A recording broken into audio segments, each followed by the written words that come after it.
अपनी सीरीज को आगे बढ़ाते हुए UP triple S C PET और यूपी एसआई के लिए हिंदी व्याकरण का ये तीसरा भाग लेकर आ रहे हैं। यहाँ पे हम टोटल हिंदी को कवर कर रहे हैं और उसके लिए कुल मिला के 7 भाग आएंगे, जिसमें से ये तीसरा भाग है। इसके पहले वाले 2 पार्टों को आप देख सकते हैं इस वीडियो डिस्क्रिप्शन में जा करके। अगर आप इसे लाइन बाय लाइन पढ़ना चाहते हैं या फिर पीडीएफ, तो इस ऐप को डाउनलोड करिए, लिंक वीडियो के डिस्क्रिप्शन में और पहले कमेंट बॉक्स में मिल जाएगा। इस वीडियो को लाइक करने के साथ चैनल को जरूर सब्सक्राइब करें, उसके बाद बेल आइकन दबाएं, उसमें ऑल सेलेक्ट करें इसी तरह की बेहतरीन वीडियो सबसे पहले पाने के लिए। समास मतलब होता है संक्षिप्तीकरण, मतलब कि उसे छोटा कर देना। और समास में होता क्या है कि शब्द मिलकर के तीसरा शब्द बनाते हैं, 2 शब्द मिलकर के तीसरा कोई शब्द बनाते हैं। मतलब कि अगर आप यहाँ देखेंगे कि यहाँ पे शब्दों का मेल होके कोई तीसरा शब्द बन रहा है, लेकिन अगर इसी तरह की एक कंडीशन होती है संधि में भी, कई बार आपसे पूछा जाता है, तो संधि में क्या होता है कि वर्णों का मेल होता है। वर्ण मतलब कि क, ख, ग, तो संधि में वर्णों का मेल होता है और समास में शब्दों का मेल होता है। ये डिफरेंस है, समास में शब्दों का मेल होता है। समास में अक्सर आप देखेंगे कि 2 शब्द होते हैं, तो पहले वाले को प्राथमिक कहेंगे, दूसरे वाले को द्वितीयक शब्द आप कह सकते हैं। आगे बढ़ते हैं तो सबसे पहले और क्वेश्चन पूछा जाता है समास के भेद के बारे में। तो समास के 6 प्रकार होते हैं, समास के 6 भेद होते हैं, जिसमें से पहला है अव्ययी भाव समास, तत्पुरुष समास, तीसरा कर्मधारय, चौथा द्विगु, 5वां द्वंद्व और 6वां है बहुव्रीहि। आपको ये नंबरिंग नहीं याद रखनी है, बस आपको याद रखना है कि समास 6 होते हैं। कौन कौन होते हैं ये आपसे परीक्षा में पूछा जा सकता है। अब देखेंगे पहले समास के बारे में, जो कि होता है अव्ययी भाव समास। अव्ययी भाव समास में होता क्या है कि इसका पहला जो शब्द होता है, जैसे हमने आपको बताया कि 2 शब्द होंगे, तो इसमें जो पहला शब्द होगा ये प्रधान होगा और ये अव्यय होगा। अव्यय क्या होता है, तो अव्यय के बारे में ज़्यादा जानकारी के लिए आप अव्यय वाली वीडियो देख सकते हैं, लेकिन आपको थोड़ा सा बता दें कि ऐसे शब्द जिनका लिंग, वचन और कारक से कोई फर्क नहीं पड़ता है उन्हें हम कहते हैं अव्यय। जैसे कि यहाँ पे आप देखेंगे यथाशक्ति, यथाक्रम, प्रतिदिन, प्रतिवर्ष, आजन्म, तो इन तरह के शब्द जहाँ पर भी जिस समास में भी आएंगे वो होगा अव्ययी भाव समास। अव्ययी भाव समास को याद रखने का बस एक ही तरीका है, ये कुछ शब्दों को याद रख लीजिए। यथा, प्रति, आ, तो जहाँ पर भी ये शब्द आ जाए, यथा आ जाए, प्रति आ जाए या फिर आ जाए, वहाँ पे होता है अव्ययी भाव समास। वीडियो में बने रहिए, वीडियो के लास्ट में जब आपके सामने एक्सरसाइज आएगा तो आपको पता चलेगा कि एग्जाम में कैसे क्वेश्चन पूछे जाते हैं। अगला है तत्पुरुष समास। तो देखेंगे तत्पुरुष समास के बारे में। तो तत्पुरुष समास आप देखेंगे कि ये दूसरा समास है और इसमें क्या होता है कि दूसरा पद प्रधान होता है। जैसे कि हमने आपको शुरू में ही बताया था कि 2 पद होंगे, 2 शब्द होंगे, तो इसमें से दूसरा वाला जो पद होता है ये प्रधान होता है। इनके बीच में एक विभक्ति का प्रयोग होगा। विभक्ति, विभक्ति के लिए अगर आपने कारक पढ़ा है, जैसे कर्ता ने, कर्म को, करण से, संप्रदान के लिए, अपादान से अलग, संबंध काके की, अधिकरण में पे पर, तो ये विभक्तियों का इसमें लोप होता है। जैसे यहाँ आप देखेंगे राजा का पुत्र हो गया राजपुत्र, राजा का महल हो गया राजमहल, तो यहाँ पे किस चीज़ का लोप हो गया है? लोप मतलब क्या खत्म हो गया है, तो का खत्म हो गया है। तो इस तरह आप देखेंगे कि तत्पुरुष में विभक्तियों का लोप होता है और आप इसी से पहचान पाएंगे कि यहाँ पे तत्पुरुष समास है। इसमें अगर आप देखेंगे तो के लिए विभक्ति है। तो यहाँ पे जो तत्पुरुष समास होता है ये 6 प्रकार का हो जाता है। वैसे आप कारक 8 प्रकार का होता है, लेकिन इसमें कर्ता और संबोधन वाला हट जाता है, तो यहाँ पे जो तत्पुरुष समास है ये केवल 6 प्रकार का होता है। यहाँ पे देखेंगे तत्पुरुष समास के जो 6 भेद होते हैं उनके बारे में। जैसे होता है कर्म, कर्म तत्पुरुष, तो कर्म में क्या होता है, को आता है। करण में क्या आता है, से आता है। संप्रदान में क्या आता है, के लिए। आपादान में क्या आता है, से अलग। ये अगर आपने विभक्ति पढ़ा हो तो आपको याद होगा। संबंध में का, के, की। अधिकरण में, पे, पर। तो ये है, जैसे राजा का पुत्र था तो कौन सा तत्पुरुष होगा, संबंध तत्पुरुष होगा, क्योंकि इसमें जो का है इसी में आता है। तो ये देखा आपने तत्पुरुष। तत्पुरुष में होगा क्या कि अंतिम वाला जो पद होगा वो प्रधान होगा और इसमें जो बीच में विभक्ति का लोप होता है। एक एक को देख लेते हैं जल्दी जल्दी। तो पहला है कर्म तत्पुरुष समास। तो कर्म तत्पुरुष समास में इसमें क्या छिपा रहेगा, बीच में को छिपा रहेगा, क्योंकि अभी हमने आपको बताया है कि जो कर्म तत्पुरुष होता है उसमें क्या छिपता है, को। कर्ता ने कर्म को होता है, करण से होता है, तो ये यहाँ पे कर्म में को छिपा होगा। तो जैसे रथ चालक मतलब रथ को चलाने वाला, ग्रामगत मतलब कि ग्राम को गया हुआ, स्वर्ग प्राप्त मतलब कि स्वर्ग को प्राप्त। तो यहाँ पे आप देखेंगे कि कौन सा शब्द का लोप हो रहा है, को का। देश को गया हुआ मतलब कि देशगत, जन को प्रिय मतलब कि जनप्रिय। तो इन सब समासों में आप देखेंगे कि को विभक्ति का लोप हुआ है। तो जहाँ पर को विभक्ति का लोप होगा वो हो जाएगा कर्म तत्पुरुष समास। मतलब कि आपको पहले देखना है कि वहाँ पे क्या किसी विभक्ति का लोप हुआ है। अगर किसी भी विभक्ति का लोप हुआ है तो तत्पुरुष हो गया। लेकिन अगर आपसे पूछा जाए कि तत्पुरुष में कौन सा तत्पुरुष है, तो ये कर्म है, क्योंकि यहाँ पे को विभक्ति का लोप हुआ है। अब देखेंगे अगला करण तत्पुरुष। तो करण में क्या होता है, या तो से दिखेगा या फिर के द्वारा दिखेगा। ये दो शब्द दिखते हैं करण में। तो इसमें आप देखेंगे उदाहरण, स्व द्वारा रचित मतलब अपने द्वारा रचित, तो ये होता है स्वरचित। मन से चाहा, मन चाहा। शोक से ग्रस्त, शोकग्रस्त। धन से हीन, धनहीन। रस से भरा, रस भरा। भय से आकुल, भयाकुल। तो यहाँ पे आप देखेंगे कौन से शब्द का लोप हो रहा है, कौन सा शब्द गायब हो जा रहा है, तो से। तो ये जो से लोप होता है या फिर के द्वारा लोप होता है, ये होता है करण तत्पुरुष। यहाँ पे दो ही शब्द होगा, के द्वारा या फिर से का लोप। आगे बढ़ते हैं, ये है संप्रदान तत्पुरुष समास। संप्रदान तत्पुरुष समास चौथा है और तीसरा होगा इसके लिए, और इसमें होता है के लिए। जो जिस विभक्ति का लोप होगा वो होती है के लिए। के लिए जो विभक्ति होगी इसका लोप हो जाता है। जैसे कि विद्या के लिए आलय, तो यहाँ पे के लिए का लोप हो जाएगा विद्यालय। रसोई के लिए घर, रसोई घर। विश्राम के लिए गृह, विश्राम गृह। प्रयोग के लिए शाला, प्रयोगशाला। देश के लिए भक्ति, देशभक्ति। तो यहाँ पे कौन सी विभक्ति का लोप हो रहा है, के लिए। तो जहाँ पे के लिए विभक्ति का लोप होगा वो होगा संप्रदान तत्पुरुष समास। देखिए जरूरी है कि इसके लिए आपने अगर कारक वाली वीडियो नहीं देखा है तो इस वीडियो का डिस्क्रिप्शन चेक करिए, वहाँ पे आपको कारक वाली वीडियो मिल जाएगी, तो वहाँ से आपको ज़्यादा समझ में आ जाएगा।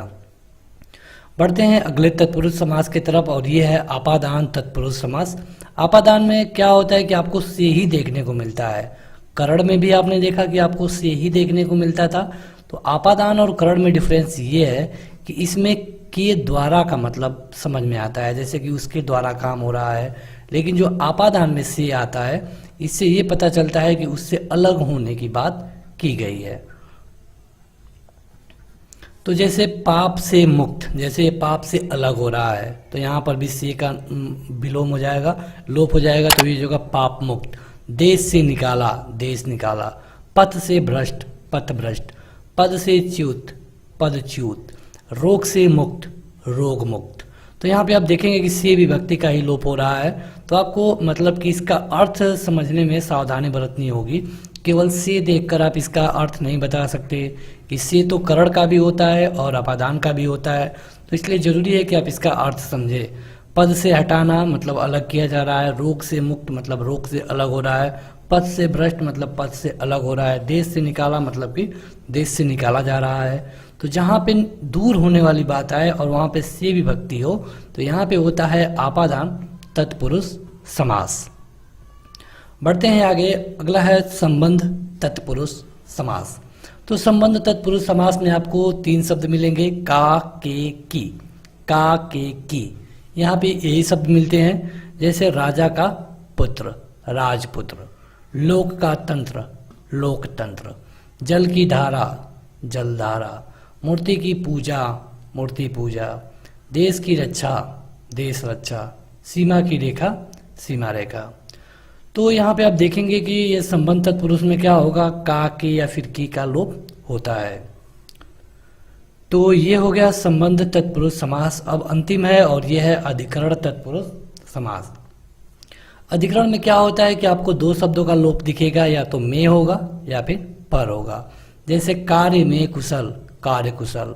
वन में बास, वनवास। आत्मा पर विश्वास मतलब आत्मविश्वास। जल में मग्न मतलब जलमग्न। शरण में आगत मतलब शरणागत। आनंद में मग्न मतलब आनंद मग्न। आप पर बीती मतलब कि आप बीती। तो ये होता है अधिकरण तत्पुरुष, जिसमें आपकी दो शब्दों का आपको लोप मिलेगा, में और पर का। देखिए, अगर आप इस वीडियो को, जो ये आपकी स्क्रीन पर दिख रहा है, अगर आप इसे लाइन बाय लाइन पढ़ना चाहते हैं तो आपको इस वीडियो का डिस्क्रिप्शन चेक करना चाहिए। हो सके वहाँ पे अगर आपको किसी ऐप का लिंक मिलता है तो आप ऐप डाउनलोड करिए, वहाँ पे आपको ये सारी चीज़ें मिल जाएंगी। तो ये देखा आपने तत्पुरुष समास। अब तत्पुरुष समास के कुछ उपभेद भी होते हैं, जिसमें एक होता है नत तत्पुरुष समास, और नत तत्पुरुष समास भी दो तरह के होते हैं, उपपद और लुप्त पद। तो अभी आपने तत्पुरुष का जो भेद देखा वो 6 प्रकार का होता है, लेकिन जब तत्पुरुष समास के उपभेद बताए जाते हैं तो ये भी नत में 2 तरह का हो जाता है। इसमें सबसे पहले देखेंगे उपपद तत्पुरुष समास के बारे में। तो इसमें क्या होता है कि उत्तर पद में, जो उत्तर पद होती है, इसमें स्वतंत्र रूप में कोई शब्द प्रयोग न होकर के प्रत्यय के रूप में लगता है। जैसे कि नभचर, क्रियतज्ञ, कृतज्ञ, जलद, लकड़हारा इत्यादि। तो ये उतना महत्वपूर्ण नहीं है, ये उतना पूछा नहीं जाता है, फिर भी हम पूरी तरह कवर कर रहे हैं तो हम कुछ छोड़ना नहीं चाहते। लुप्त पद में क्या होता है कि इसमें कोई भी कारक चिन्ह अकेला लुप्त न होकर पूरे पद के सहित लुप्त हो जाता है। जैसे दही में डूबा हुआ बड़ा, तो इतना शब्द लुप्त हो रहा है, दही बड़ा। ऊंट से चलने वाली गाड़ी, तो इतना शब्द लुप्त हो रहा है, ऊंट गाड़ी। पवन से चलने वाली चक्की, तो इतना गायब हो रहा है, पवन चक्की। तो ये भी तत्पुरुष समास में आते हैं। एक होता है नत तत्पुरुष समास, जो कि कई बार पूछा गया है। कारण ये भी है कि कई लोग इसे पढ़ते नहीं हैं, क्योंकि उन्हें पढ़ाया नहीं जाता। तो नत तत्पुरुष समास के बारे में आप जान लीजिए। इसे नत समास भी कहा जाता है, कहीं कहीं इसे केवल नत समास भी कहा जाता है। इसका पहचानने का तरीका ये है कि यहाँ पे आपको निषेधात्मक मिलेगा, मतलब नकारात्मक चीज मिलेगी। न सभ्य, न आदि, न संभव, न अंत, मतलब किसी भी चीज में निगेटिव चीज मिलेगा। जैसे न सभ्य में क्या होता है, असभ्य। न आदि मतलब अनादि। न संभव मतलब असंभव। न अंत मतलब कि अनंत। तो यहाँ पे आपको जहाँ पर निगेटिव चीज मिले, जहाँ पे किसी नकारात्मक की बात की गई हो, तो वहाँ पे हो जाता है नत तत्पुरुष समास, या फिर आप इसे नत समास भी कहते हैं। तो ये यहाँ से क्वेश्चन कई बार पूछे जाते हैं और कई लोग ट्रिक नहीं कर पाते। कारण ये होता है कि वो इसे कंप्लीट नहीं पढ़ते हैं। अब बढ़ेंगे अगले समास की तरफ, जो होगा तीसरा, और ये होता है कर्मधारय समास। कर्मधारय समास में देखिए 2 चीज़ों का आपको ध्यान देना होगा, विशेषण विशेष्य का। तो अगर आपने इसके विशेषण वाली वीडियो नहीं देखा है तो आप देख लीजिए वहाँ से, और विशेषण विशेष्य अगर आप समझ जाएंगे तो कर्मधारय में आपको कोई दिक्कत नहीं होगी। देखिए होता क्या है, इसमें 2 शब्द आएंगे जिसमें उपमेय उपमान की बात होगी, या फिर विशेषण विशेष्य की बात होगी। जैसे कि एक शब्द होगा, उसकी विशेषता बताई जाएगी। जैसे कि आम हरा है, हरा है, तो ये हो गया विशेषण, मतलब ये आम की विशेषता बता रहा है, और जिसकी विशेषता बताई जा रही है वो हो जाएगा विशेष्य। तो यहाँ पे जब इस तरह का शब्द प्रयोग होगा, कोई ऐसा शब्द जिसमें किसी शब्द की विशेषता बताई जा रही है या फिर उसको किसी के समान बताया जा रहा है, तो वहाँ पे होगा कर्मधारय समास। या फिर ये समझिए कि जहाँ पे किसी की तुलना किसी से की जाएगी, वहाँ पे होगा कर्मधारय समास। उदाहरण देखेंगे, उदाहरण से ज़्यादा समझ में आएगा। कमल के समान चरण, कमल के समान चरण। तो आप देखेंगे जो कमल है इसके समान बताया गया है किसी के चरण को। इसका अगर एक शब्द देखे, समास देखे, तो हो जाएगा चरण कमल। तो ये हो जाएगा कर्मधारय समास। नीला है जो गगन, जो गगन है उसको नीला के समकक्ष बताया गया है, ये हो जाएगा नील गगन। चंद्र जैसा मुख, चंद्रमुख। पीत है जो अंबर, मतलब कि कोई आकाश है और वो पीला है, चाहे जो कोई कपड़ा है वो पीला है, जो तो इसे हम पीताम्बर कहेंगे। महान है जो आत्मा, महात्मा। लाल है जो मणि, लाल मणि। महान है जो देव, मतलब कि महादेव। तो कर्मधारय समास में आपको क्या देखना है कि जहाँ पे विशेषता बताई जाएगी, जैसे कोई आत्मा है महान है, अंबर है पीला है, मुख है चंद्र जैसा है, गगन है नीला है। तो इस तरह को पहचानने का सबसे बेहतरीन तरीका ये हो सकता है कि आपको ज़्यादा से ज़्यादा शब्दों का एक्सरसाइज करना होगा। तो इस तरह कर्मधारय में उपमेय उपमान या फिर विशेषण विशेषक की देख करके आपको ट्रिक करना होगा। अब बढ़ेंगे अगले समास की तरफ, जो होता है द्विगु समास। और द्विगु समास का पहचानने का सबसे अच्छा तरीका ये है कि इसमें क्या होता है कि जो पहला पद होता है ये संख्यावाचक होता है, संख्यावाचक होता है। संख्यावाचक का मतलब 1 2 3 4 5 20 50। तो इस तरह जो पहला पद होगा वो संख्यावाचक होगा। तो जहाँ पर भी संख्यावाचक का बात समझ में आती है वहाँ पे आप द्विगु समास को ट्रिक कर सकते हैं। जैसे नवग्रह, मतलब कि 9 ग्रहों का समूह। तो यहाँ पे क्या आ गया 9, तो क्या हो गया ये द्विगु समास। 2 पहरों का समाहार, मतलब कि दोपहर। तो यहाँ पे जो शब्द आया 2 आया है, यानी कि हो गया द्विगु समास। 3 वेड़ियों का समूह, मतलब कि त्रिवेणी। यहाँ पे 3 की बात की गई है, त्रि कहा गया है, यानी कि द्विगु समास। 5 तंत्रों का समूह, मतलब कि पंचतंत्र। यहाँ पर भी 5 आया है, तो ये हो गया द्विगु समास। 3 लोकों का समाहार, मतलब त्रिलोक। तो यहाँ पर भी हो गया द्विगु समास। 100 शब्दों का समूह, मतलब कि शताब्दी। तो ये हो गया द्विगु समास। यानी कि जहाँ पे नंबरिंग आ जाएगा वहाँ पे हो जाता है द्विगु समास। अब देखेंगे द्वंद्व समास के बारे में। तो द्वंद्व समास में क्या होता है कि जो दोनों पद होते हैं दोनों प्रधान होते हैं। जैसे कि माता पिता, माता पिता, जो दोनों शब्द होंगे ये दोनों शब्द प्रधान होंगे। माता पिता को अगर आप लिख सकते हैं इस तरह, माता और पिता, तो ये दोनों शब्द प्रधान होते हैं। तो इसमें बस आपको यही देखना है कि इसको पहचानने का तरीका ये है कि बीच में आपको हाइफन मिल जाता है। दोनों शब्द अलग अलग होना जरूरी है, ऐसा नहीं कि एक ही हो। अगर हर हर इस तरह दिया हो तो ये अव्ययी भाव समास हो जाएगा, क्योंकि प्रत्येक हर की बात की गई है। लेकिन अगर यहाँ पे दोनों शब्द अलग अलग हैं और बीच में हाइफन से जुड़े हैं तो ये द्वंद्व समास होता है। द्वंद्व समास में दोनों पद अक्सर देखा जाता है कि विलोम होते हैं एक दूसरे के, लेकिन हर बार ये विलोम नहीं होते हैं, इसलिए आपको विलोम वाले ट्रिक लेके नहीं चलना है। जैसे जल और वायु, मतलब कि जलवायु। यहाँ पे देखिए दोनों शब्द हैं। पाप और पुण्य, मतलब कि पाप पुण्य। नर और नारी, मतलब कि नर नारी। गुण और दोष, मतलब कि गुण दोष। देश और विदेश, मतलब कि देश विदेश। तो कई बार ये विलोम होते हैं लेकिन बार बार नहीं होते हैं। जरूरी है कि आप इसे इस तरह पहचानिए कि इसमें 2 शब्द हैं और दोनों अपने अपने जगह प्रधान हैं। अब देखेंगे अंतिम समास के बारे में, और ये है बहुब्रीहि समास। बहुब्रीहि समास में होता क्या है कि इसमें 2 शब्द तो मिलते हैं, 2 शब्द तो मिलते हैं, लेकिन ये दोनों शब्द मिलकर कोई तीसरा शब्द बना देते हैं जो इनसे बिल्कुल अलग होता है, इसमें इनका कोई मतलब भी नहीं होता है। तो जब इस तरह की कंडीशन आए कि जब जो तीसरा शब्द बने ये किसी और की तरफ डिनोट करे, मतलब किसी और की तरफ इशारा करे, तो वहाँ पे हो जाएगा बहुब्रीहि समास। क्योंकि आप समास में देखते आ रहे हैं कि हर जगह तीसरा शब्द बन रहा है, लेकिन ये तीसरा शब्द किसी और की तरफ जब इशारा करने लगेगा तो वहाँ पे हो जाएगा बहुब्रीहि समास। जैसे कि अगर बात की जाए लंबोदर की, लंबोदर, तो ये हो जा सकता है लंबा है जिसका उदर, लेकिन लंबोदर कहने पे हमारे दिमाग में क्या आ जाता है, गणेश जी। अगर आ जाता है दशानन, मतलब जिसके पास 10 सिर हों, लेकिन दशानन कहने का क्या मतलब है, रावण, केवल रावण को ही हम दशानन कहते हैं। तो इस तरह जब तीसरा शब्द बने लेकिन उसका जो अर्थ है वो किसी और के बारे में बताने लगे, तो इस तरह को हम कहेंगे बहुब्रीहि समास। जैसे गज का आनन है जिसका, गजानन। परीक्षा में आपसे सीधे पूछा जाएगा नीलकंठ में कौन सा समास है, तो आपको ये जानना होगा कि इसका अर्थ होता है नीला है कंठ जिसका। ये आपको अपने मन से करना है, परीक्षा में कभी ये नहीं दिया जाएगा।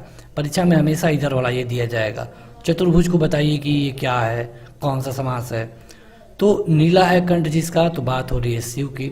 लंबोदर, लंबोदर मतलब लंबा है जिसका उदर, तो ये किसका है, गणेश जी का, तो इनको हम लंबोदर कहते हैं। दशानन, 10 है आनंद जिसके, यानी कि रावण। चतुर्भुज 4 भुजाओं वाला बिछड़ो। पीताम्बर पीले हैं वस्त्र जिसके, यानी कि कृष्ण। चक्रधर मतलब चक्र को धारण करने वाला, यानी कि बिछड़ो। तो जहाँ पे कोई तीसरा शब्द ऐसा आएगा जो कि किसी और की तरफ डिनोट करे, किसी और की तरफ इशारा करे, तो वो हो जाते हैं बहुब्रीहि समास। यहाँ पे थोड़ी बहुत कन्फ्यूजन भी होगी, कई ऐसे भी समास हैं जहाँ पे आपको कन्फ्यूजन होगा, तो हम बता देते हैं। पहला कन्फ्यूजन होता है कर्मधारय समास और बहुब्रीहि समास में। जैसे अगर आप एक शब्द ले लेते हैं नीलकंठ, नीलकंठ, तो अगर इसका आप विच्छेद करते हैं तो पहला विच्छेद होता है नीला है जिसका कंठ, यानी कि नीला है जिसका कंठ। अब किसी के बारे में बात हो रही है तो ये क्या हो जाएगा, ये हो जाएगा बहुब्रीहि, क्योंकि जब किसी तीसरे के बारे में बात होगी, क्योंकि ये भगवान शंकर के बारे में बात हो रही है, तो यहाँ पे ये बहुब्रीहि समास हो जाएगा। लेकिन अगर कहा जाए कि नीला है कंठ, अगर इसका हम संधि विच्छेदी समास विच्छेदीय करें, नीला है कंठ, मतलब कि विशेषता बताई गई है कंठ की कि वो कंठ कैसा है, नीला है। तो जहाँ पे विशेषता बताने वाली बात आती है वहाँ पे क्या होगा, कर्मधारय समास होगा।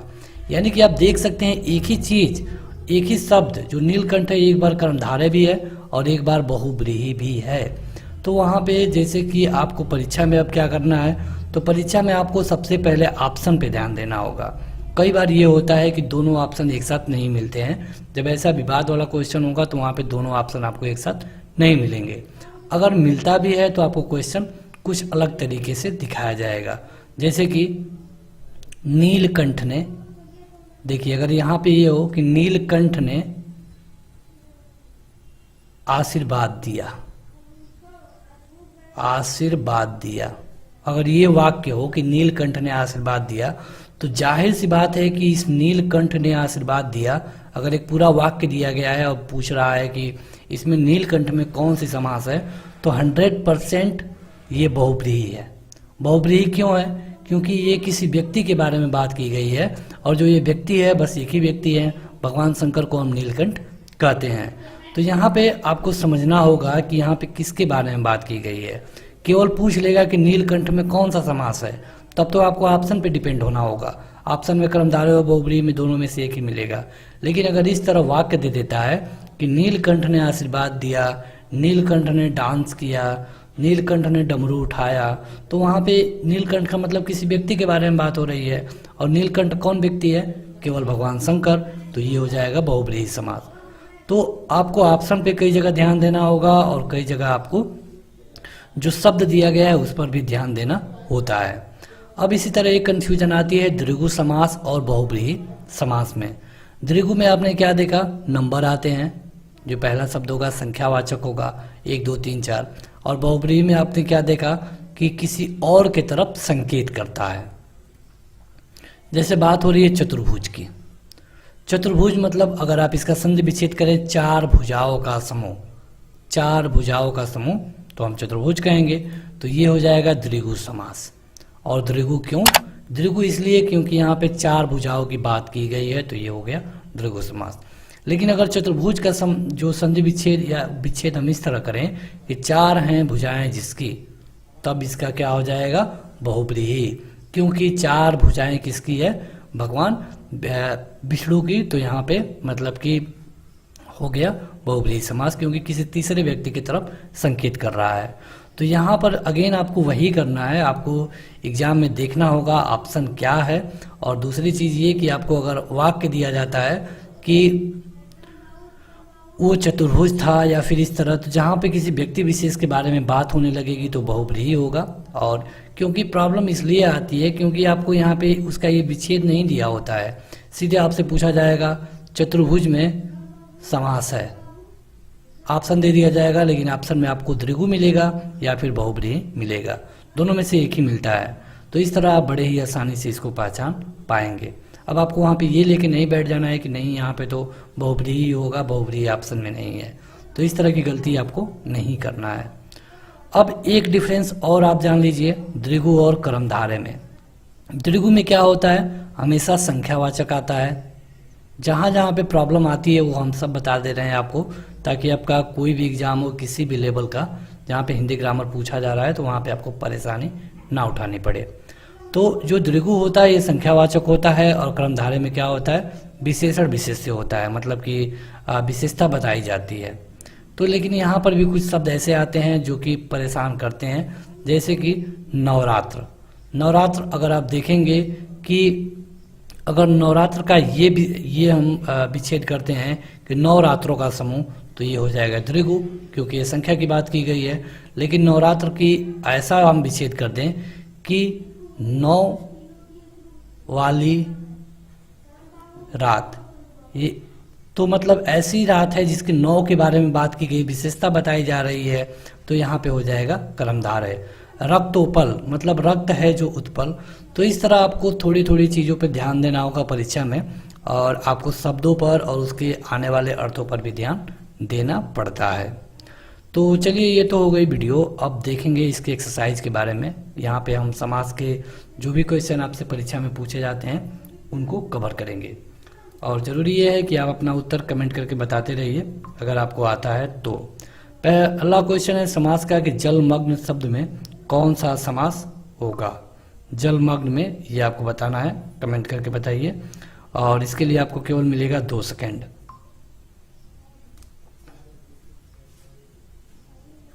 तो जलमग्न में आप देखेंगे कि इसका अगर आप संधि विच्छेद करेंगे तो सही उत्तर होगा जल में मग्न। जल में मग्न यानी कि ये हो जाएगा तत्पुरुष समास। अगर ये पूछ लिया जाए यहाँ पे कि ये तत्पुरुष में कौन सा तत्पुरुष है, क्योंकि आपने देखा तत्पुरुष में 6 समास होते हैं, तो तत्पुरुष में कौन सा समास है अगर ये पूछ लिया जाए, तो यहाँ पे आप शब्द देखिए, जल में मग्न। तो में किस में आता है, तो में पर। ये किस में आता है, अधिकरण में। अधिकरण में यानी हो जाएगा अधिकरण तत्पुरुष समास। इसके लिए एग्जैक्ट उत्तर होगा अधिकरण तत्पुरुष समास, ये होगा जलमग्न का। अगला है कि जिस समास में दूसरा शब्द प्रधान रहता है उसे हम क्या कहते हैं, मतलब कि जिसमें दूसरा वाला पद प्रधान हो। तो आप देखेंगे कि अव्ययी वाली में पहला होता है, तत्पुरुष में दूसरा होता है, द्वंद्व में दोनों होते हैं, और बहुब्रीहि में तीसरा होता है। तो अब आप खुद देख लीजिए, केवल एक ही ऑप्शन सही है, तत्पुरुष समास। अगला है प्रतिदिन शब्द में कौन सा समास होगा। तो देखिए, हमने शब्द बताया था प्रति, अगर आपको याद हो तो प्रति किस में होगा आप कमेंट करके बताइए। ये होगा अव्ययी भाव समास में। यथा, यावत, प्रति, ये शब्द जहाँ पे आ जाए वो होगा अव्ययी भाव समास। इनमें से कौन सा शब्द द्विगु समास है।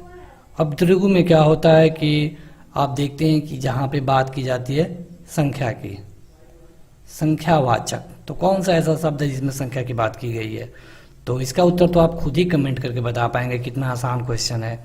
तो आप कमेंट करके बताइए, सही उत्तर होगा चतुर्भुज, क्योंकि यहाँ पर ही संख्या की बात की गई है, बाकी और कहीं संख्या की बात नहीं की गई है। जिसमें कोई पद प्रधान नहीं होता है और जिसका अन्य अर्थ प्रधान होता है, मतलब तीसरा अर्थ प्रधान हो जाए, तो तीसरा वाला किस में आता है, जहाँ पे किसी तीसरे की तरफ संकेत की बात आती है, उसे हम क्या कहते हैं। तो कमेंट करते रहिए, जो लोग ऑफलाइन भी देख रहे हैं वो भी कमेंट करते रहें। सही उत्तर होगा बहुब्रीहि समास। तो बहुब्रीहि समास होगा क्योंकि इसमें आपने देखा लंबोदर, गजानन, इस तरह के शब्द आते हैं। ब्रजपाणी, ब्रजपाणी में कौन सा समास है, ब्रजपाणी। तो इसमें आप देखेंगे कि ये किसी खास व्यक्ति की तरफ बात की जा रही है, तो ये हो जाएगा बहुब्रीहि समास। बात करते हैं उपसर्ग होता क्या है। तो देखिए, उपसर्ग 2 शब्दों से मिलकर बना है। उपसर्ग में एक है उप और दूसरा है सर्ग। उप मतलब होता है समीप और सर्ग मतलब होता है सृष्टि करना। यानी कि जब कोई नया शब्द किसी शब्द के पास आकर के एक नया शब्द बना दे तो उसे हम कहते हैं उपसर्ग। हालांकि प्रत्यय में भी यही कंडीशन होती है, लेकिन उपसर्ग और प्रत्यय में एक अंतर ये है कि उपसर्ग में आगे जुड़ता है और प्रत्यय में पीछे जुड़ता है। ये एक सबसे बड़ा अंतर है। प्रत्यय के लिए वीडियो ऑलरेडी अपलोड है, आप देखिए, उसका लिंक आपको डिस्क्रिप्शन में मिल जाएगा। तो जैसे कि हम यहाँ पे बात कर रहे थे उपसर्ग के बारे में, जैसे कि यहाँ पे आप देखेंगे पराजय, तो यहाँ पे एक जय शब्द था और इसके आगे आके जुड़ गया परा, और इसका इन पूरे का मतलब क्या होगा, हार। तो इस तरह जो जय था इसके आगे एक परा जुड़ा, तो परा जुड़ने के कारण इसका अर्थ नया हो गया और ये हो गया हार।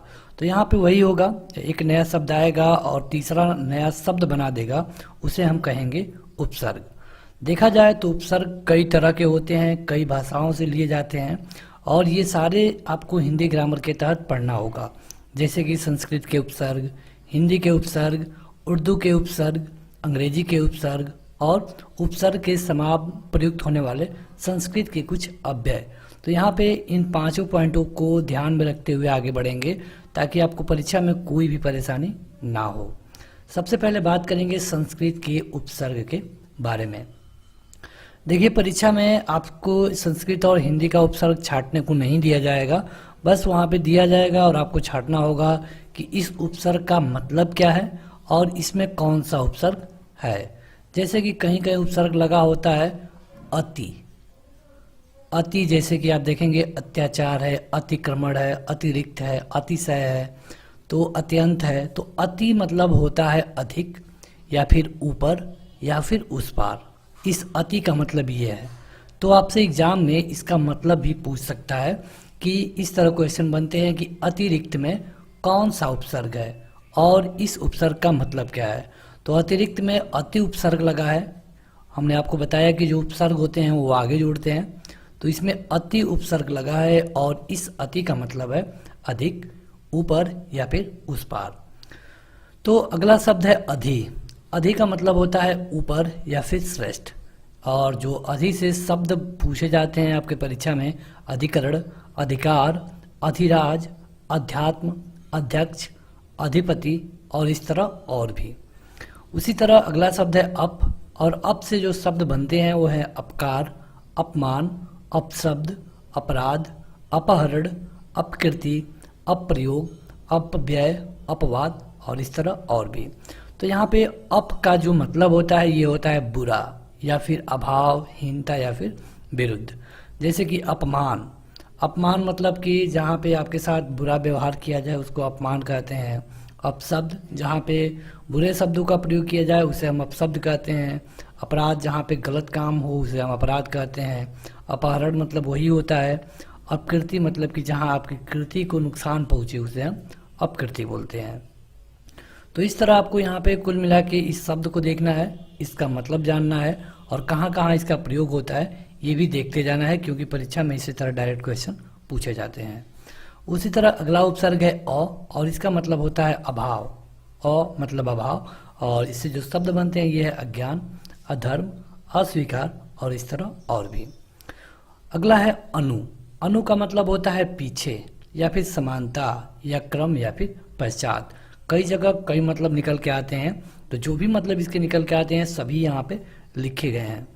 इससे जो शब्द बनता है अनुशासन, अनुज, अनुपात, अनुवाद, अनुचर, अनुकरण, अनुरूप, अनुस्वार, अनुशीलन और इसी तरह और भी। देखिए, आपसे पूछ लेगा कि अनुज में कौन सा उपसर्ग है, अनुज में कौन सा उपसर्ग है, तो आप कहेंगे कि अनु है। कहेगा कि अनु का अर्थ बताइए, या फिर क्वेश्चन एक ही पूछेगा कि अनुज में जो उपसर्ग का प्रयोग हुआ है उसका अर्थ क्या है। 4 ऑप्शन दे दिया जाएगा, तो इसका मतलब होता है पीछे। देखिए, इस वीडियो के लास्ट में आपको इससे संबंधित एक्सरसाइज देखने को मिलेगा, जो कि उपसर्ग से क्वेश्चन परीक्षा में पूछे गए हैं, उनको इस वीडियो के लास्ट में कवर किया गया है। इसलिए ज़रूरी है कि आप इस वीडियो को अंत तक ज़रूर देखें, ताकि ये पता चलेगा कि आपकी तैयारी कितना है। बढ़ते हैं आगे। तो अगला है कि जो अगला शब्द है ये है आ। आ मतलब होता है और, सीमा, समेत, कमी या फिर विपरीत, और इनसे जो शब्द बनते हैं ये है आकाश, आदान, आजीवन, आगमन, आरंभ, आचरण, आमुख, आकर्षण, आरोहण इत्यादि। देखिए, अगर आप इसे लाइन बाय लाइन पढ़ना चाहते हैं तो आपको डिस्क्रिप्शन चेक करना चाहिए। अगर वहाँ पे किसी ऐप का लिंक दिया गया है तो आप उस ऐप को डाउनलोड करिए, वहाँ पे आपको ये लाइन बाय लाइन मिल जाएगा। औ मतलब होता है हीनता या फिर अनादर या फिर पतन। इस औ से जो शब्द बनते हैं वो है अवगत, अवलोकन, अवनत, अवस्था, अवसान, अवज्ञा, अवरोहण, अवतार, अवनति, अवशेष। अगला शब्द है उप। उप का मतलब होता है निकटता या फिर सदृश, गौड़ या फिर सहायक या फिर हीनता। तो इसका जो शब्द बनते हैं उप से उपकार है, उपकूल है, उपनिवेश, उपदेश, उपस्थिति, उपवन, उपनाम, उपासना, उपभेद और इत्यादि।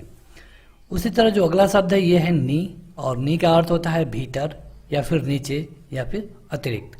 जो इससे शब्द पूछे जाते हैं आपके परीक्षा में, निर्दर्शन, निपात, नियुक्त, निवास, निरूपण, निवारण, निम्न, निषेध, निरोध और निदान, निबंध। अगला है निर। निर है जिसमें र पे हलंत है, इसका मतलब होता है बाहर या फिर निषेध या फिर रहित, जैसे कि निर्वास, निराकरण, निर्भय, निरापराध, निर्वाह, निर्दोष, निर्जीव, निरोग, निर्मल इत्यादि। इस तरह जो अगला शब्द है यह है परा। परा मतलब होता है उल्टा या फिर अनादर या फिर नाश। तो इससे जो शब्द बनते हैं पराजय, पराक्रम, पराभव, परामर्श और पराभूत।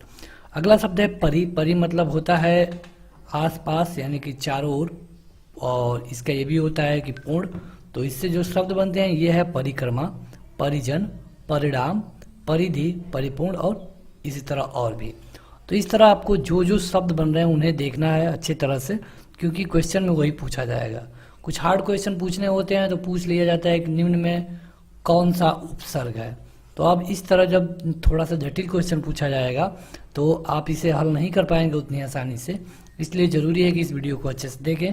निम्न में नी शब्द लगा हुआ है। बढ़ेंगे आगे। अगला शब्द है प्र। प्र मतलब होता है अधिक, आगे, ऊपर या फिर यश। यहाँ पे इससे जो शब्द बनते हैं प्रकाश है, प्रख्यात, प्रचार, प्रबल, प्रभु, प्रयोग, प्रगति, प्रसार और प्रयास। प्रति है। प्रति मतलब होता है विरोध यानी कि बराबरी, प्रत्येक या फिर परिवर्तन। इससे जो शब्द बनते हैं वो है प्रतिक्षण, प्रतिनिधि, प्रतिकार, प्रत्येक, प्रतिदान, प्रतिकूल, प्रत्यक्ष और इस तरह और भी। एक शब्द आता है उपसर्ग बी। तो बी मतलब होता है भिन्नता, हीनता या फिर विशेषज्ञता। जैसे कि इससे मिलने वाले शब्द हैं विकास, विज्ञान, विदेश, विधवा, विवाद, विशेष और विस्मरण, विराम, वियोग, विभाग, विकार, विमुख, विनय और विनाश।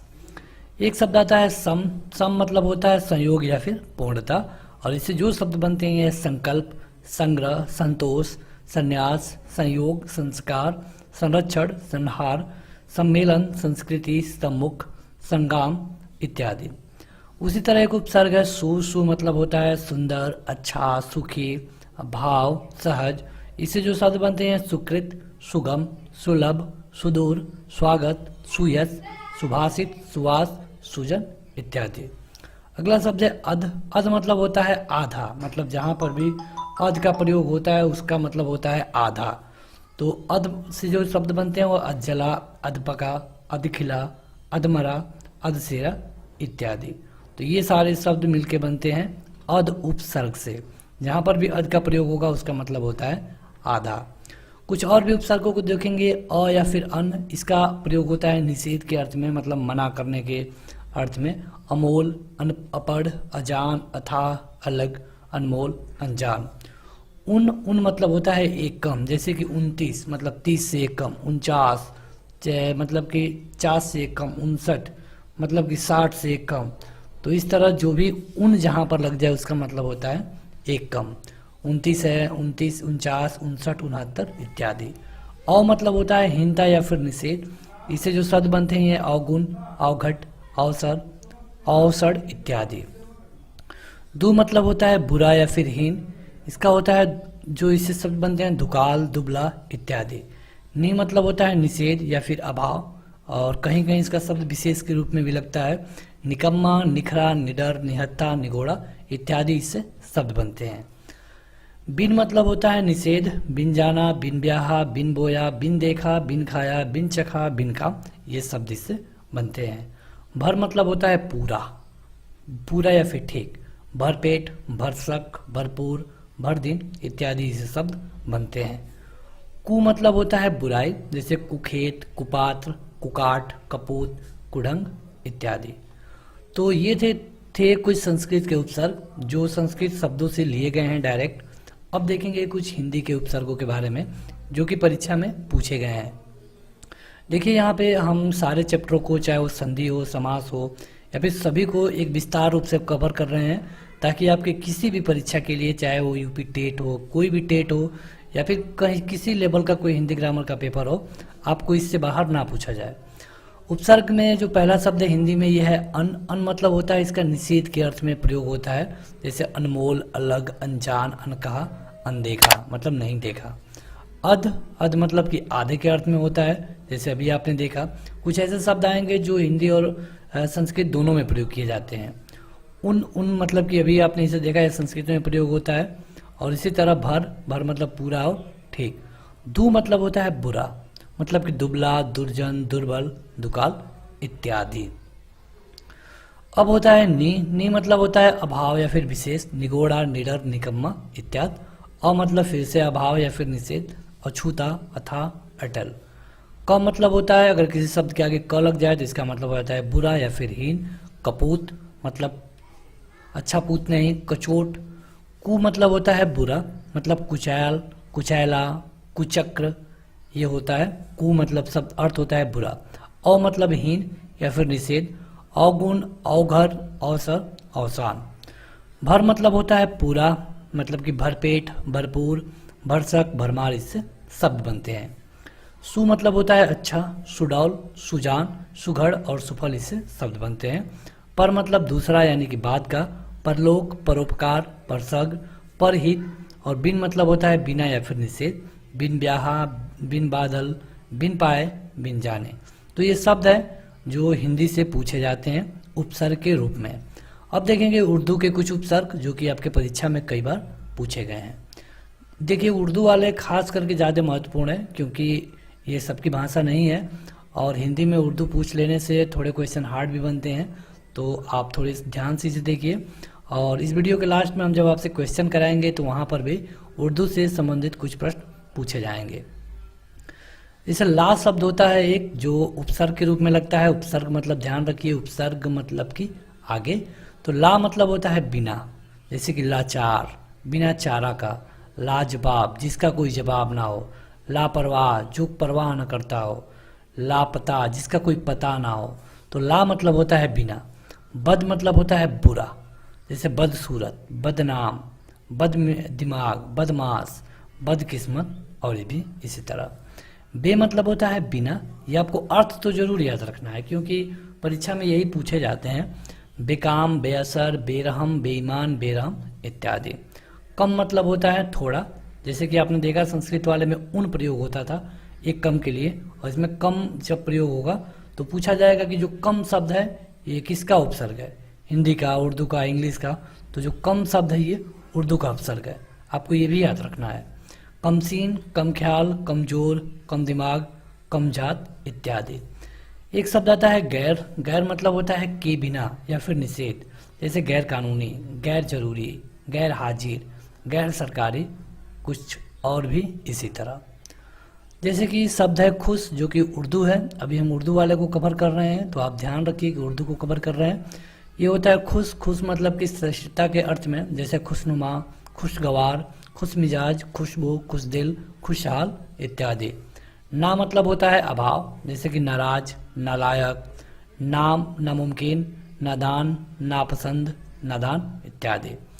अल मतलब कि होता है निश्चित, जैसे कि अलबत्ता, अलगरज। तो जहाँ पे ये अल शब्द लग रहा है ये उर्दू का उपसर्ग है और इसका मतलब होता है निश्चित।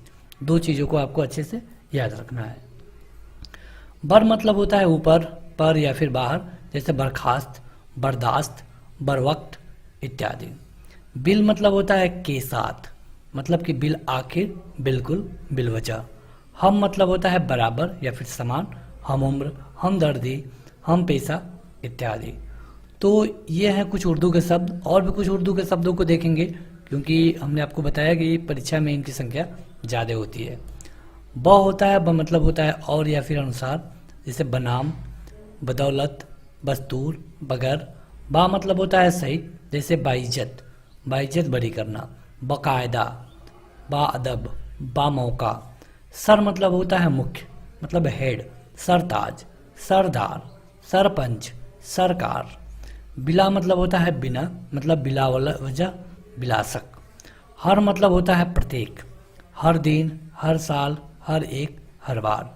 दर मतलब होता है में, दरअसल, दर हकीकत। फिल या फिर फी का जहाँ भी प्रयोग हो इसका मतलब होता है में, प्रति, मतलब फिलहाल या फिर फी आदमी इससे बनने वाले शब्द हैं। अब देखेंगे कुछ अंग्रेजी के उपसर्गों के बारे में। अभी तक हमने हिंदी और उर्दू को देख लिया, संस्कृत को भी देख लिया है। अब अंग्रेजी के उपसर्ग को देखेंगे। अंग्रेजी में होता है सब, जैसे कि सब कमिश्नर, इस तरह जो शब्द आते हैं। तो सब इंस्पेक्टर, तो सब मतलब होता है अधीन या फिर नीचे। सब मतलब जैसे एक इंस्पेक्टर होता है, एक सब इंस्पेक्टर होता है, तो सब मतलब कि नीचे। जैसे कि सब जज, sub committee, sub inspector. Deputy मतलब होता है सहायक, जैसे कि deputy collector, deputy registrar, deputy minister, ये आपने सुना होगा। तो ये होता है डिप्टी सीएम, तो ये होता है सहायक। वाइस, वाइस मतलब भी होता है सहायक, जैसे कि अंग्रेजों के समय में शब्द था viceroy, vice chancellor, vice president जो अभी है। इस तरह होता है जनरल, जनरल मतलब कि प्रधान, general manager, general secretary. Chief मतलब भी होता है प्रमुख, chief minister, chief engineer, chief secretary, इससे बनने वाले शब्द हैं। हेड, हेड मतलब होता है मुख्य, हेड मास्टर, हेड क्लर्क, ये इससे बनने वाले शब्द होते हैं। आपको याद कर रखना है कि ये कौन से शब्द हैं, उर्दू है, हिंदी है, संस्कृत है या फिर अंग्रेजी है, और इनका अर्थ क्या होता है। देखते हैं कुछ और को। अधा मतलब होता है नीचे। कुछ ऐसे उपसर्ग हैं जो कि कई बार पूछे गए हैं कई तरह से। अधा मतलब नीचे, अधापतन, अधोगति, अधोमुखी, अधोलिखित, इनसे शब्द बनते हैं। अंता मतलब जैसे इनसे शब्द बनते हैं अंताकरण, अंतापुर, तो अंता मतलब होता है भीतरी, अंताकरण, अंतापुर, अंतर्मन और अंतर्देशी, इनसे शब्द बनते हैं। और से होता है अभाव, जैसे कि अशोक, अकाल, अनीति, अधर्म, अज्ञान, अनीति। चीर मतलब होता है बहुत देर, जो चीर होता है जैसे कि चिरंजीवी, चिरकुमार, चीरकाल, चिरायु मतलब ज़्यादा दिनों तक जीने वाला, तो चीर मतलब होता है बहुत देर। पुनर् मतलब कि फिर, पुनर्जन्म, पुनर्लेखन, पुनर्जीवन, पुनर्निर्माण, पुनरागमन। बहिर मतलब होता है बाहर, बहिर्गमन, बहिर्जगत, बहिष्कार या फिर बहिर्द्वार। उसी तरह कुछ और भी शब्द हैं जैसे कि सत्य यानी सच्चा। यहाँ पे देखिए हमने सारे कवर कर लिए हैं जो कि आपके एग्जाम में पूछे गए हैं, इसलिए आपको थोड़े परेशान होने की जरूरत नहीं है। अगर आप इस पूरी वीडियो को देख लेंगे तो आपको इससे बाहर क्वेश्चन नहीं पूछा जाएगा। पूरा मतलब कि पुरातन, मतलब इससे जो शब्द बनते हैं पुरातत्व, पुरावृत्त। सम मतलब होता है समान, समकालीन, समदर्शी, समकोण और समकालिक शब्द बनते हैं। सह मतलब साथ, सहकार, सहपाठी, सहयोगी, सहचर, इससे शब्द बनते हैं। अन मतलब अभाव या फिर निषेध, अनर्थ, अनंत शब्द बनते हैं। अंतर मतलब कि भीतर, अंतर्नाद और अंतर्राष्ट्रीय, इससे शब्द बनते हैं। का या फिर कु मतलब होता है बुरा, का पुरुष, कुपुत्र, ये इससे शब्द बनते हैं। पूरा मतलब होता है पहले और इससे जो शब्द बनते हैं पुरातन, पुरातत्व। स मतलब होता है सहित, सपरिवार, सदेह, सचित, इससे शब्द बनते हैं। आलम मतलब होता है शोभा और विकार और इससे जो शब्द बनते हैं ये है अलंकार। आविष मतलब होता है प्रकट या फिर बाहर होना, इससे जो शब्द बनते हैं आविष्कार, आविर्भाव। तिरस मतलब कि तिरछा, टेढ़ा या फिर अदृश्य होना, इससे जो शब्द बनते हैं तिरस्कार, तिरोभाव। पुरस मतलब होता है सामने और इससे जो शब्द बनता है यह है पुरस्कार। प्रादुर्भ, प्रादुर, देखिए इससे प्रादुर्भाव इसी से बनता है, इसका मतलब होता है प्रकट होना यानी कि सामने आना और इससे जो शब्द बनता है प्रादुर्भूत और प्रादुर्भाव बनता है। न मतलब आप जानते हैं अभाव, मतलब नगण्य या फिर नपुंसक। तो ये था आपका पूरा एक चैप्टर उपसर्ग का। हमने इनमें उन सभी शब्दों को कवर कर लिया है जो कि आपके परीक्षा में पूछे जाते हैं। तो चलिए, अगर अभी तक आपने इस वीडियो को लाइक नहीं किया है तो लाइक कर दीजिए। और अब शुरू होगा इसके लिए एक्सरसाइज। आपके सामने 2 से 3 सेकंड होंगे अपना उत्तर कमेंट करके बताने के लिए। और ख़ास रिक्वेस्ट उन लोगों से जो लोग इस वीडियो को ऑफलाइन देख रहे हैं, अगर आप इस वीडियो को ऑफलाइन भी देख रहे हैं तो भी आप अपना उत्तर कमेंट करके ज़रूर बताइए, दूसरे का मत देखिए, आप अपना उत्तर कमेंट करके ज़रूर बताइए। क्वेश्चन है कि कमज़ोर में कौन सा उपसर्ग है। कमज़ोर, पहले तो आपको जानना होगा कि इसमें उपसर्ग है या फिर नहीं है। उपसर्ग का खासियत ये होती है कि उसका भी खुद का अर्थ निकलेगा। ऐसा नहीं है कि इसमें से आप इस तरह इसको बांट दें कमजोर और इसके साथ र, क्योंकि ना तो र का कोई अर्थ निकलेगा और ना ही कमजो का कोई अर्थ निकलेगा। तो इस तरह नहीं होता है। अगर आपने इस पूरी वीडियो को ध्यान से देखा है तो आपको पता होगा कि इसमें एक शब्द है कम, कम और दूसरा है जोर। तो इसमें हमने आपको बताया था कमजोर के समय। तो कम कौन सा शब्द है यही आपसे पूछा गया है। उर्दू है, अंग्रेजी है, संस्कृत है या फिर हिंदी है। तो आप देखेंगे कम होता है ये उर्दू शब्द है। कम क्या है? उर्दू शब्द है।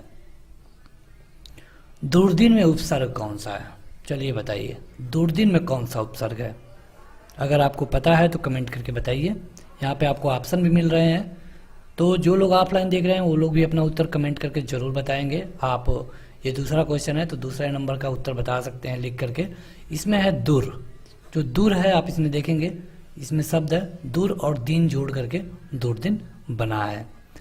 अनुवृत्ति, अनुवृत्ति इसमें कौन सा उपसर्ग है? क्योंकि ये कई बार पूछे जाते हैं।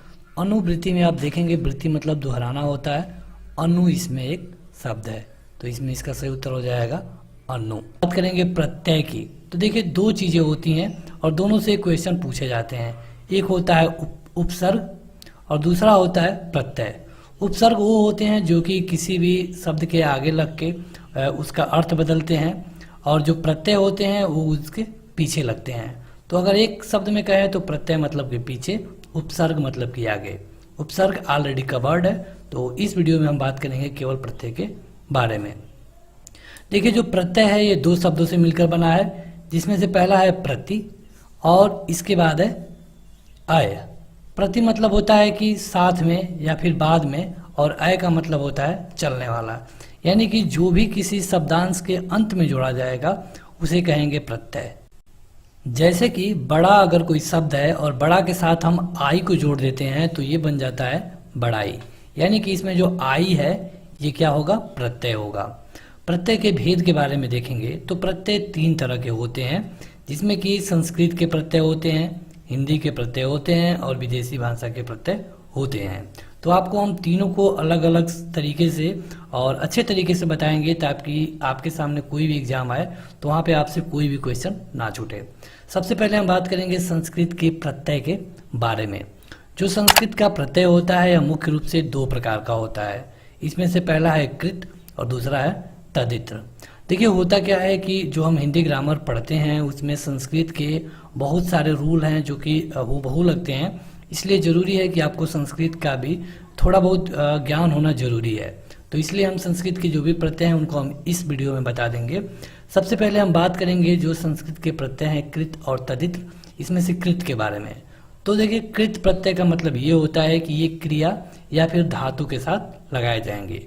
जो भी प्रत्यय क्रिया या फिर धातु के बाद लगाए जाएंगे उनको हम कहते हैं कृत प्रत्यय। देखिए यहाँ पे कुछ उदाहरण है, जैसे कि लेखक, इसमें क्या जुड़ा है? तो अक जुड़ा है। नायक, अक जुड़ा है। गायक, तो इसमें भी अक जुड़ा है। पाठक, तो इसमें भी अक जुड़ा है। इस तरह कुछ शब्द होते हैं जो कि अक्कड़ लगाकर बनाए जाते हैं, जैसे भूल शब्द में अक्कड़ लगाया गया भुलक्कड़, घूम में अक्कड़ लगाया गया घुमक्कड़, पिए में लगाया गया है तो पियक्कड़, और इसी तरह जो तैरना है तैर में आक लगाया गया हो गया है तैराक या फिर लड़ाक।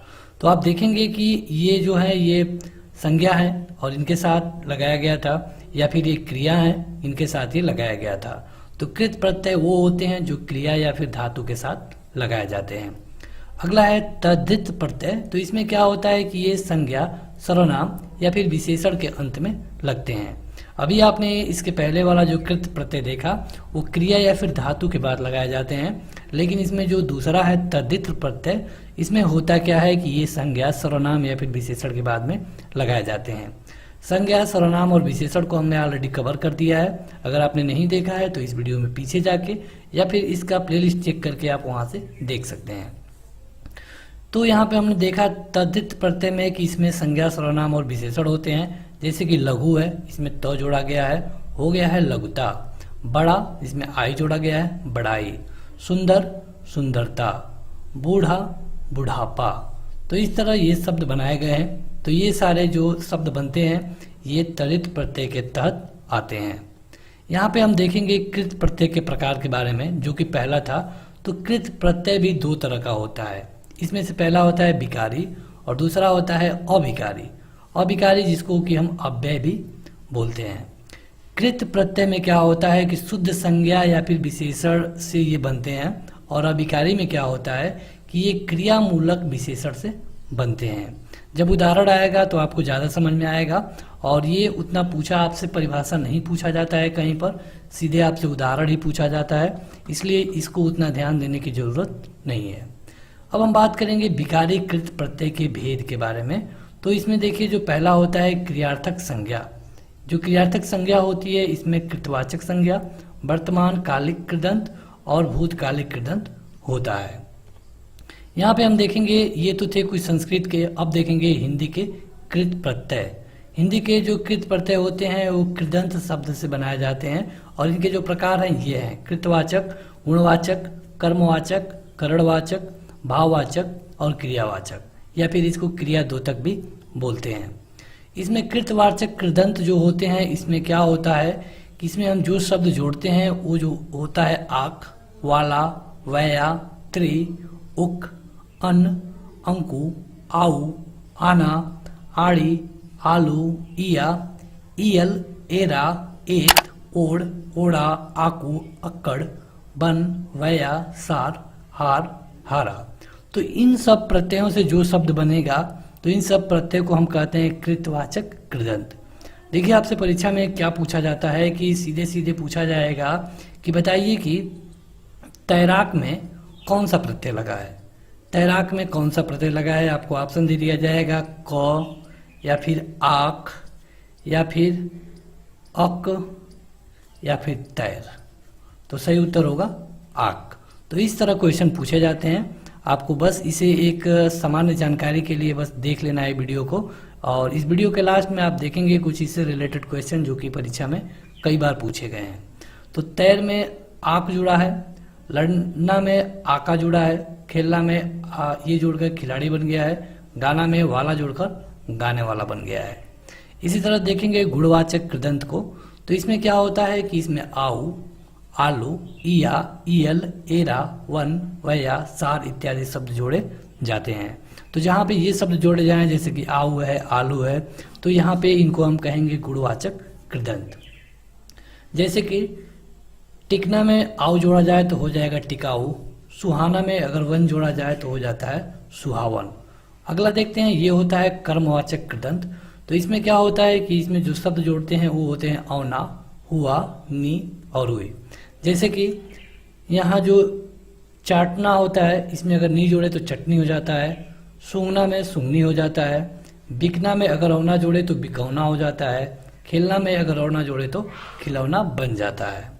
इसी तरह होता है कर्णवाचक कृदंत। तो कर्णवाचक कृदंत में आपको आ, आनी, बड़ी ई, बड़ाऊ, ने और नी शब्द जोड़े जाते हैं। जैसे बड़ी ई के आप देखेंगे रेतना में अगर बड़ी ई जोड़ दिया जाए तो ये रेती हो जाता है, झूलना में अगर बड़ा आ जोड़ दिया जाए तो ये झूला हो जाता है।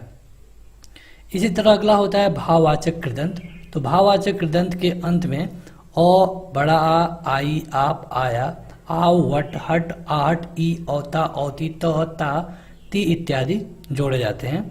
आपको केवल खास रूप से उनके जो यहाँ पे उदाहरण लिखे गए हैं आपको इन्हीं पर ध्यान देना है। जैसे कि यहाँ पे जो प्रत्यय है दौड़ना में, दौड़ में और जोड़ा गया है, घेरना में आ जोड़ के घेरा बनाया गया है। अगला है क्रियाद्योतक कृदंत। तो इसमें अंत में ता, आ, वा इत्यादि प्रत्ययों को जोड़ करके इसे बनाया जाता है। जैसे ब में अगर ता जोड़ दें तो बहता हो गया, भर में अगर ता जोड़ दिए तो बढ़ता हो गया। अब देखेंगे कुछ तर्दित प्रत्यय को जो कि हिंदी में होते हैं और इनकी संख्या होती है 8। इसमें होता है कृतवाचक, भाववाचक, उन्वाचक, संबंधवाचक, अपत्यवाचक, गुणवाचक, स्थानवाचक तथा अव्ययवाचक। आपको थोड़ा सा ध्यान देना है, जहाँ पर जो ज़्यादा महत्वपूर्ण होगा हम आपको बता देंगे कि आपको किसे याद रखना है। देखिए जो कृतवाचक त्रिदत्त प्रत्यय होता है इसमें संज्ञा के अंत में अर, आरी, इया, एरा, वाला, हारा, हार, दार इत्यादि प्रत्यय जोड़े जाते हैं। जैसे सोना में अगर आर जोड़ दें तो क्या बनेगा, सुनार। जुआ में अगर आरी जोड़ दें तो क्या बनेगा, जुआरी। इस तरह आपसे परीक्षा में पूछा जाएगा कि सोनार में कौन सा प्रत्यय है, तो ये है आर। कई बार लोग इसे केवल र को ट्रिक कर देते हैं क्योंकि सोना है और उसके बाद र जुड़ा है, जो कि गलत है, क्योंकि दोनों का अपना शब्द अर्थ कुछ न कुछ आना जरूरी है। भाववाचक जो तद्धित प्रत्यय होता है, इसमें जो शब्द जुड़ते हैं वो होते हैं आई, त्व, पन, वट, हट, त, आस, पा। ये सारे शब्द जो जुड़ के बनाए जाते हैं ये होता है भाववाचक तद्धित प्रत्यय। उनवाचक प्रत्यय में क्या जुड़ता है? आ, क, री, ओला, इया, बड़ी ई, की, टा, टी, डा, डी, ली या फिर वा। जैसे ढोल के अगर लास्ट में क जोड़ दें तो ये ढोलक हो जाता है। छाता के अगर लास्ट में री जोड़ दें तो ये छतरी हो जाती है। ये होता है उनवाचक तद्धित प्रत्यय। अगला है संबंधवाचक तद्धित प्रत्यय। इसमें जो जोड़ा जाता है शब्द होता है हाल, एल, औती, आल, ई, एरा, जा, वाल या फिर इस तरह के और भी। जैसे कि अगर नाना में हाल जोड़ दे तो ननिहाल हो जाता है, नाक में एल जोड़ दे तो नकेल हो जाता है। तो ये होते हैं संबंधवाचक तद्धित प्रत्यय। अब देखेंगे अपत्यवाचक तद्धित प्रत्यय को। इसमें जो शब्द जोड़े जाते हैं ये होता है अ, आयन, ए, य इत्यादि। यानी कि अगर वसुदेव में अ जोड़ा गया है तो देखिए ये वासुदेव ही रह गया। मनु में अगर अ जोड़े तो मानव हो गया, कुरु में अ जोड़ा गया तो कौरव हो गया, और नर में आयन जोड़ा गया तो नारायण हो गया। यहीं से हार्ड क्वेश्चन बनते हैं। कुछ ऐसे क्वेश्चन भी बनेंगे जहाँ पे आपको समझ में नहीं आएगा, इसलिए जरूरी है कि इस वीडियो में जितने उदाहरण कराए जा रहे हैं आप खास रूप से उदाहरणों को देखें। आपसे ये कभी नहीं पूछा जाएगा कि जो मानव है किस प्रत्यय के तहत आता है, लेकिन ये जरूर पूछा जाएगा कि मानव में अगर कोई प्रत्यय है तो क्या है। अगला है गुणवाचक तद्धित प्रत्यय। तो इसमें जो शब्द जोड़े जाते हैं वो होता है अ, आ, इक, बड़ी, उ, हा, हर, हरा, एड़ी, इत, इम, इ, इष्ट, एम, म, मान, र, ल, वान, वी, स, इमा, इल, इन, उ, वा। जैसे कि भूख में अगर आ जोड़ दे तो भूखा, निशा में अगर अ जोड़े तो नैस, शरीर में इक जोड़ दे तो शारीरिक। ये क्वेश्चन कई बार पूछा गया है। पक्ष में अगर ई जोड़ दे तो पक्षी, बुद्ध में अगर उ जोड़ दे तो बुद्धू। कुछ होते हैं स्थानवाचक तद्धित प्रत्यय। तो इसमें क्या होता है कि लास्ट में बड़ी ई, इया, आना, स्थान, गाह, आड़ी, वाल, त्र इत्यादि प्रत्यय जोड़े जाते हैं। जैसे गुजरात का गुजराती, पटना का पटनिया, चारा का अगर गाह जोड़ दे तो ये हो जाता है चारागाह, सर्व में अगर त्र जोड़ दें तो ये हो जाता है सर्वत्र। तो परीक्षा में एक बार हम आपको और बता दें कि परीक्षा में आपसे पूछा जाएगा एक उदाहरण दे करके कि इसमें क्या जोड़ा गया है। जैसे पटनिया में क्या जोड़ा गया है तो ये है ईया। कई बार लोग निया को ट्रिक कर देंगे। तो इस तरह आपको जो भी उदाहरण कराए जा रहे हैं आपको उस पर जरूर ध्यान देना है। आपसे ये कभी नहीं पूछा जाएगा कि कौन सा प्रत्यय है, लेकिन अगर आप कोई हाई लेवल का एग्जाम है जैसे टेट, तो इस तरह के एग्जाम के लिए इसे अच्छी तरह से देख सकते हैं। जो अव्ययवाचक तद्धित प्रत्यय है इसमें क्या होता है कि अंत में आ, अ, ओ, तना, भर, यो, त्र, दा, स इत्यादि प्रत्ययों को जोड़ा जाता है। जैसे अगर सर्व में दा जोड़े तो सर्वदा हो जाएगा, एक में त्र जोड़े तो एकत्र हो जाएगा, कोस में ओ जोड़े तो कोसो हो जाएगा, आप में स जोड़े तो आपस हो जाएगा, यह में आ जोड़े तो यहाँ हो जाएगा। तो ये आपसे पूछा जा सकता है कि यहाँ में क्या प्रत्यय है। तो अगर आप इसे पढ़े नहीं होंगे तो आप इतनी आसानी से इसे नहीं बता पाएंगे। तो जरूरी है कि आप सारे उदाहरणों पे थोड़ा सा ध्यान दें। अब देखेंगे कुछ फारसी के तद्धित प्रत्यय जो कि कई बार पूछे जाते हैं। ये 5 प्रकार के होते हैं: भाववाचक, कृतवाचक, उनवाचक, स्थितिवाचक और विशेषणवाचक। भाववाचक में जैसे इसमें आ जुड़ता है, आना जुड़ता है, बड़ी ई जुड़ती है और गी जुड़ता है। जैसे कि सफ़ेदा, सफ़ेद में आ जुड़ा है, नज़र में आना जोड़ के नजराना बना है, खुश में ई जोड़ के खुशी हो गया है, मर्दाना में ई जोड़ करके मर्दानगी बन गई है। उसी तरह जो फारसी में कृतवाचक होता है, इसमें अगर पेश में कार जोड़ दे तो पेशकार हो गया, मदद में गार जोड़ दे तो मददगार हो गया, दर में बान जोड़ दे तो दरबान हो गया। तो ये फारसी के हम तद्धित प्रत्यय को देख रहे हैं। जैसे कि इसमें जो उनवाचक तद्धित प्रत्यय होता है, इसमें तोप में अगर क जोड़ दे तो तुपक हो जाता है, संदूक में चौर जोड़ दे तो संदूकचा हो जाता है, बाग में ईचा जोड़ दे तो बगीचा हो जाता है। इसमें स्थितिवाचक में हैदर में आबाद जोड़ दे तो हैदराबाद हो जाएगा। ये क्वेश्चन कई बार पूछा गया है।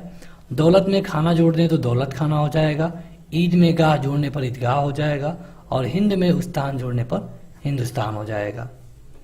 ये जब जो मुगल वंश के राजा थे या फिर उससे भी पहले जो मुस्लिम राजा थे, जब वो यहाँ पे आए फारसी लेकर के, तब वहाँ पे ये शब्द आए थे। जैसे कि हिंदुस्तान है, यहाँ पे कुछ विशेषण वाले भी हैं, जैसे रोज में अगर आना जोड़ दें तो रोजाना हो जाएगा, शर्म में इंदा जोड़ दें तो शर्मिंदा हो जाएगा, अकल में मंद जोड़ दें तो अकलमंद हो जाएगा, और उम्मीद में वार जोड़ दें तो उम्मीदवार हो जाएगा। कुछ अंग्रेजी के त्वरित प्रत्यय भी होते हैं, जैसे पेंट में अर जोड़ दे तो पेंटर, नक्सल में आइट जोड़ दे तो नक्सलाइट। तो ये कुछ अंग्रेजी के त्वरित प्रत्यय भी हैं। देखिए कई बार क्या होता है कि कुछ शब्द ऐसे होंगे जहाँ पे उनमें उपसर्ग और प्रत्यय का एक साथ प्रयोग होगा। जैसे कि आपने देखा कि प्रत्यय हमेशा कहाँ लगता है, पीछे, उपसर्ग हमेशा कहाँ लगता है, आगे। लेकिन कई बार ऐसा होगा कि ये दोनों लगते हैं एक साथ, तो वहाँ पे थोड़ा सा क्वेश्चन आपके लिए हार्ड हो जाता है, तो वहाँ पे आपसे दोनों पूछा जाएगा। जैसे कि यहाँ पे मूल शब्द है मान, और इसमें जो उपसर्ग लगाया गया है ये है अभी, और प्रत्यय लगाया गया है ये है ई, यानी कि तीनों को मिला करके क्या हो गया, अभिमानी। अगर केवल इस तना को जोड़ दें केवल मान तक तो ये अभिमान हो जाएगा, जिसमें केवल उपसर्ग जुड़ा होगा। लेकिन अगर प्रत्यय में ई जोड़ दे बड़ी, तो ये अभिमानी हो जाता है। तो ये जो बीच वाला शब्द होता है इसको हम मूल शब्द कहते हैं, जो आगे जुड़ता है उसको उपसर्ग कहते हैं, जो बाद में जुड़ता है उसको हम प्रत्यय बोलते हैं। तो मान में अप जोड़ दिया गया है उपसर्ग के रूप में, इत जोड़ दिया गया है प्रत्यय के रूप में, तो ये हो गया अपमानित, परिपूर्णता, दुस्साहसी, बदचलनी, निर्दयी, उपकारक। तो इस तरह आप देखेंगे ये सारे जो उदाहरण हैं, क्योंकि आपसे उदाहरण ही परीक्षा में पूछे जाएंगे। तो ये थी पूरी वीडियो। अब आपके सामने इससे रिलेटेड कुछ ऐसे प्रश्न आएंगे जो कि आपके परीक्षा में कई बार पूछे गए हैं, और ये प्रश्न इतने महत्वपूर्ण है कि आने वाले परीक्षा में भी पूछे जा सकते हैं। आपको करना ये है कि 2 से 3 सेकंड के अंदर आपको अपना उत्तर कमेंट करके बताना है कमेंट बॉक्स में। जो लोग ऑफलाइन इस वीडियो को देख रहे हैं वो भी अपना उत्तर कमेंट करके जरूर बताएंगे। क्वेश्चन है कि बुद्धिमान में कौन सा प्रत्यय है, तो प्रत्यय मतलब के पीछे, यानी कि आप बताइए कि बुद्धिमान में क्या जोड़ा गया है। तो अगर आप देखेंगे तो बुद्धि अलग है और मान अलग है, यानी कि सही उत्तर हो जाएगा मान। अगला क्वेश्चन है कि मेरठ वाला में क्या प्रत्यय है। बेहद आसान क्वेश्चन है और हमें पूरी उम्मीद है कि आप सभी लोग इसका उत्तर कमेंट करके बता पाएंगे। तो सभी लोग इसका उत्तर कमेंट करके जरूर बताइए कमेंट बॉक्स में। बेहद आसान क्वेश्चन है, इसे हम छोड़ रहे हैं। अगला है कि संज्ञा बनाने वाले कृत प्रत्यय कौन है, वह कौन नहीं है, जो संस्कृत का नहीं है, ये आपको बताना है। संज्ञा बनाने वाले, तो इनमें से अगर आप देखेंगे तो ये त्रि, या और सा, ये तीनों हैं। जो आवा है ये संस्कृत का नहीं है। अगला क्वेश्चन है कि इनमें भी बताना है कि संज्ञा बनाने के लिए कौन तद्धित प्रत्यय नहीं है। इसमें भी अगेन वही क्वेश्चन पूछा गया है। तो इसमें अगर आप देखेंगे तो इसमें जो शब्द है वो है इक। इक जो ऐसा शब्द है जो कि संस्कृत का तद्धित प्रत्यय नहीं है। अगला क्वेश्चन है कि विशेषण बनाने वाले तद्धित प्रत्यय नहीं है। कौन ऐसा है जो कि विशेषण बनाने के लिए तद्धित प्रत्यय नहीं है, जो संस्कृत का होता है। तो इसमें आप देखेंगे तो आलू, इष्ट और इट, ये तीनों है। सही उत्तर होगा अ इसमें विशेषण में नहीं है। अव्यय का मतलब ये होता है कि जो व्यय ना हो। व्यय मतलब कि जो खर्च ना हो, खर्च ना हो, इसका मतलब क्या है। तो इसका मतलब यह है कि ऐसा शब्द जो किसी भी कंडीशन में अपने आप को ना बदले, हर स्थिति में वो वही रहे, इसको हम कह सकते हैं अव्यय। यानी कि आपको बता दें कि कोई ऐसा शब्द जो कभी भी नहीं बदलेगा उसे हम कहते हैं अव्यय, चाहे वो कुछ भी हो सकता है। देखिए यहाँ पे अगर हम लिख दें कि वहां काला घोड़ा है, या फिर लिख दें वहां काली घोड़ी है, ये 2 वाक्य हैं। यहाँ पे आप देखेंगे कि ये जो घोड़ा था तो इसके लिए काला विशेषण प्रयोग हुआ, लेकिन जब ये इसका मतलब कि स्त्रीलिंग हो गया तो काला जो शब्द था ये भी काली हो गया, यानी कि ये भी बदल गया।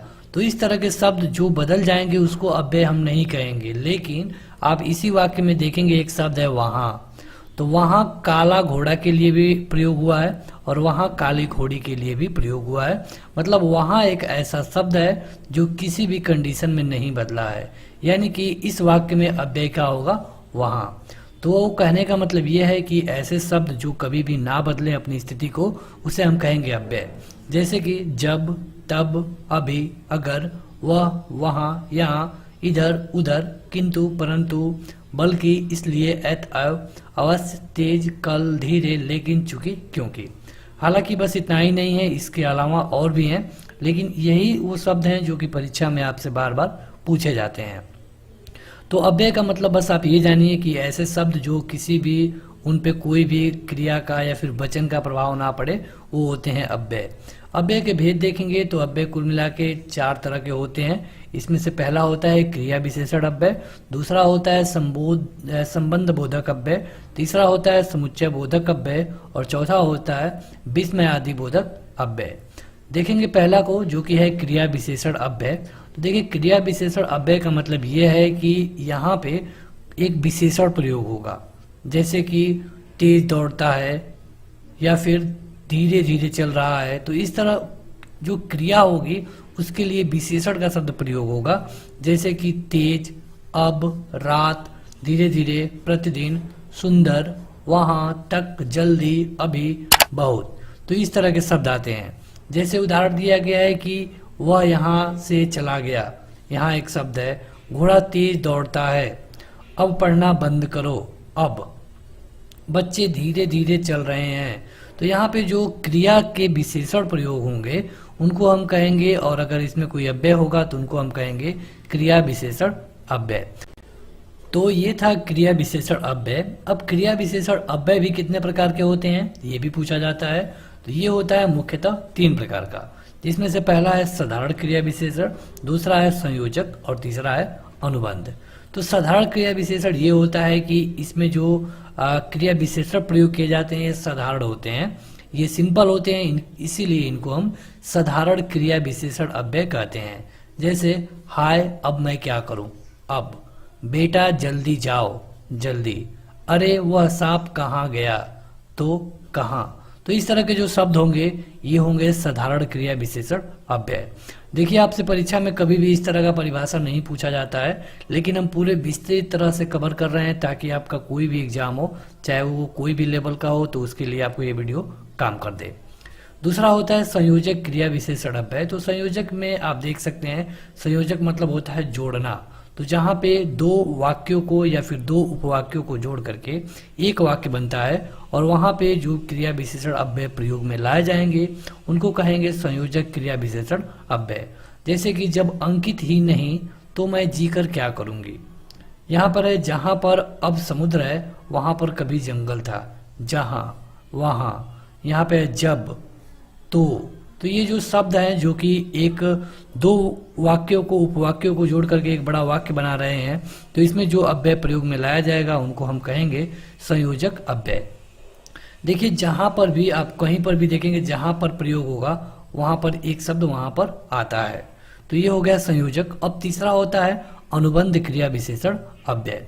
अनुबंध क्रिया विशेषण में क्या होता है कि इसका जो प्रयोग होता है शब्द भेद के साथ किया जाता है, शब्द भेद के साथ किया जाता है, और ये खास शब्द भेद के साथ किए जाते हैं। जैसे मैंने उसे देखा तक नहीं, आपके आने भर की देर थी। तो ये जो समय बता रहे हैं क्रिया के लिए, ये होते हैं अनुबंध क्रिया विशेषण अव्यय। अब देखेंगे अगला, रूप के आधार पे जो क्रिया विशेषण अव्यय होते हैं ये कितने प्रकार के होते हैं। तो जो रूप के आधार पे ये 3 तरह के होते हैं। पहला होता है मूल, दूसरा होता है यौगिक और तीसरा होता है स्थानीय।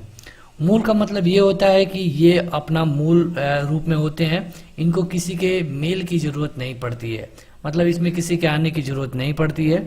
इस तरह के जो अव्यय होते हैं उनको मूल क्रिया विशेषण अव्यय कहते हैं। अचानक से सांप आ गया, अचानक।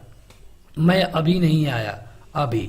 तो यहाँ पे जो शब्द हैं ये किसी के मिलने से नहीं बने हैं, ये मूल रूप से ही ऐसे प्रयोग में लाए जाते हैं।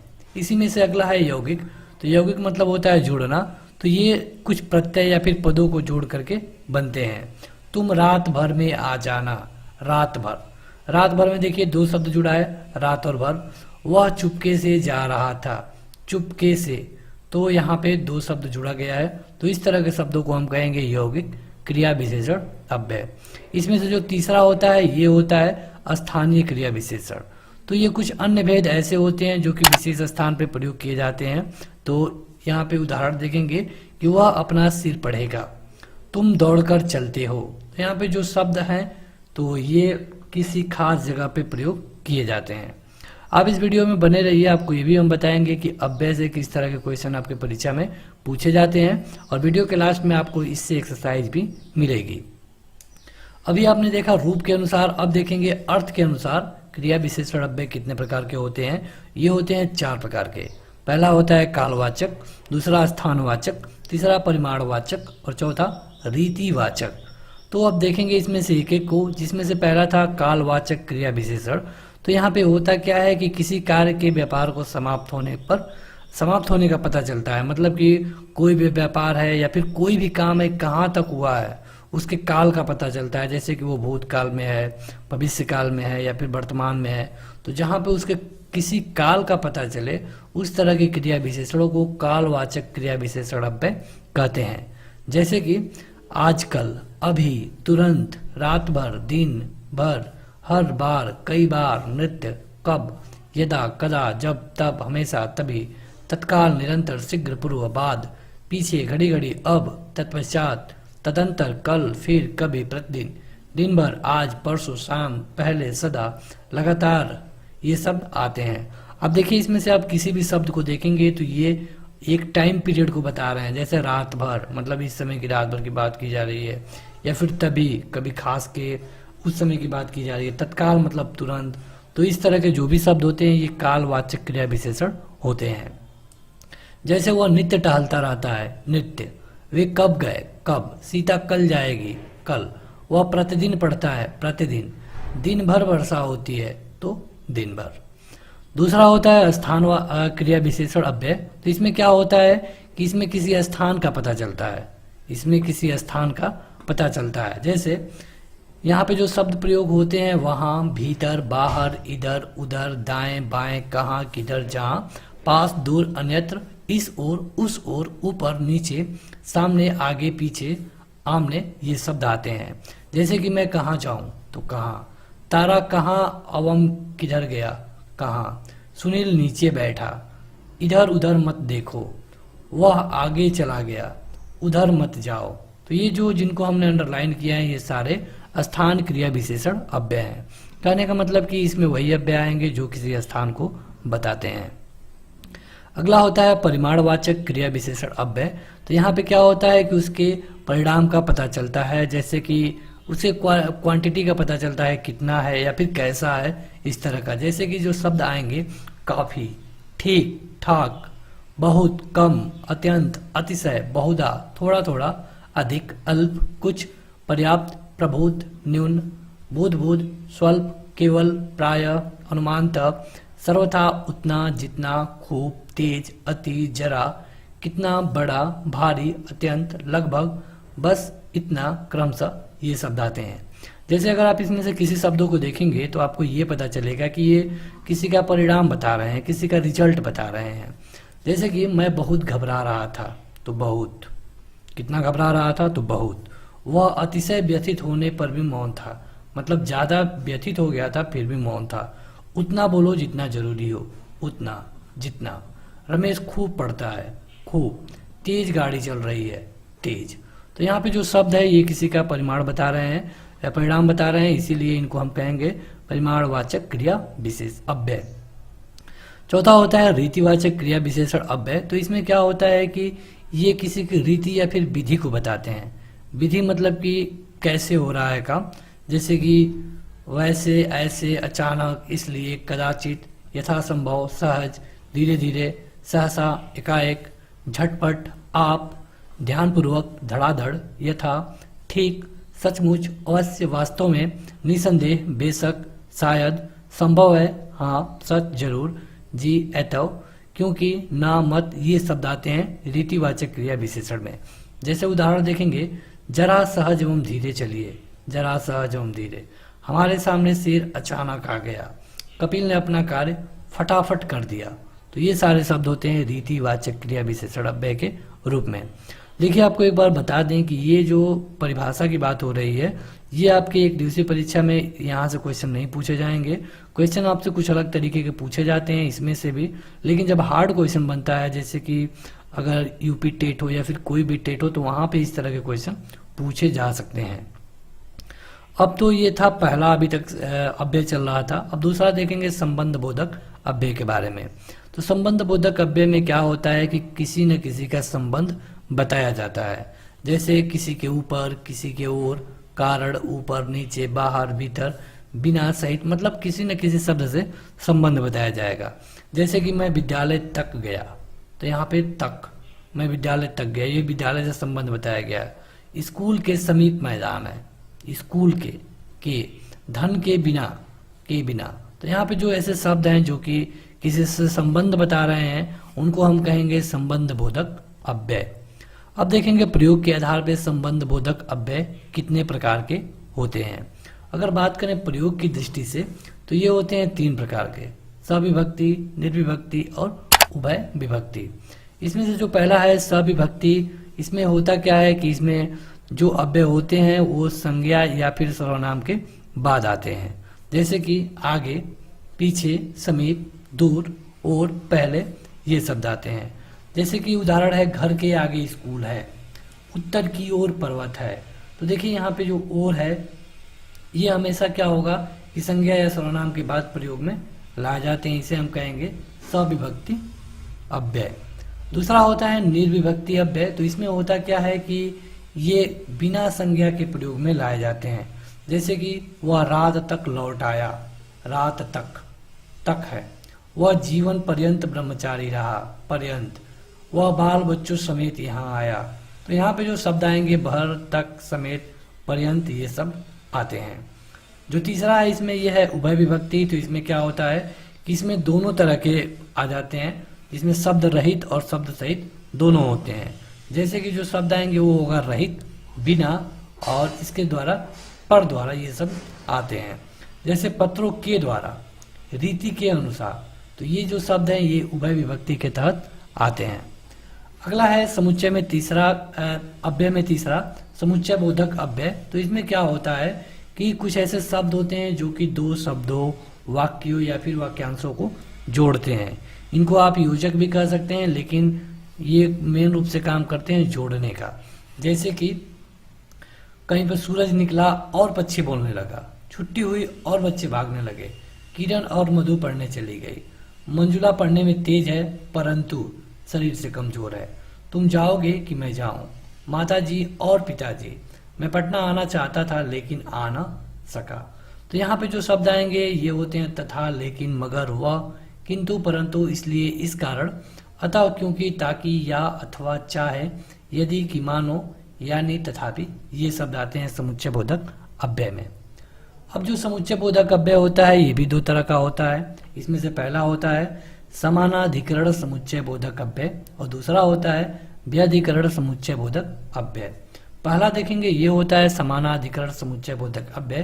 तो इसमें क्या होता है कि ऐसे शब्दों को जोड़ा जाता है जो समान अधिकार को बताते हैं, जैसे कविता और गीता, दोनों, ये भी एक है ये भी एक है, इसलिए मैं और मेरी पुत्री, मतलब मैं भी एक मेरी पुत्री भी एक। तो जो समान अधिकार वालों को जोड़े उनको हम कहेंगे समानाधिकार समुच्चय बोधक अव्यय। इसमें जो शब्द आएंगे किंतु, और, या, अथवा, तथा, परंतु, वह, लेकिन, इसलिए, अतः, यही शब्द आते हैं।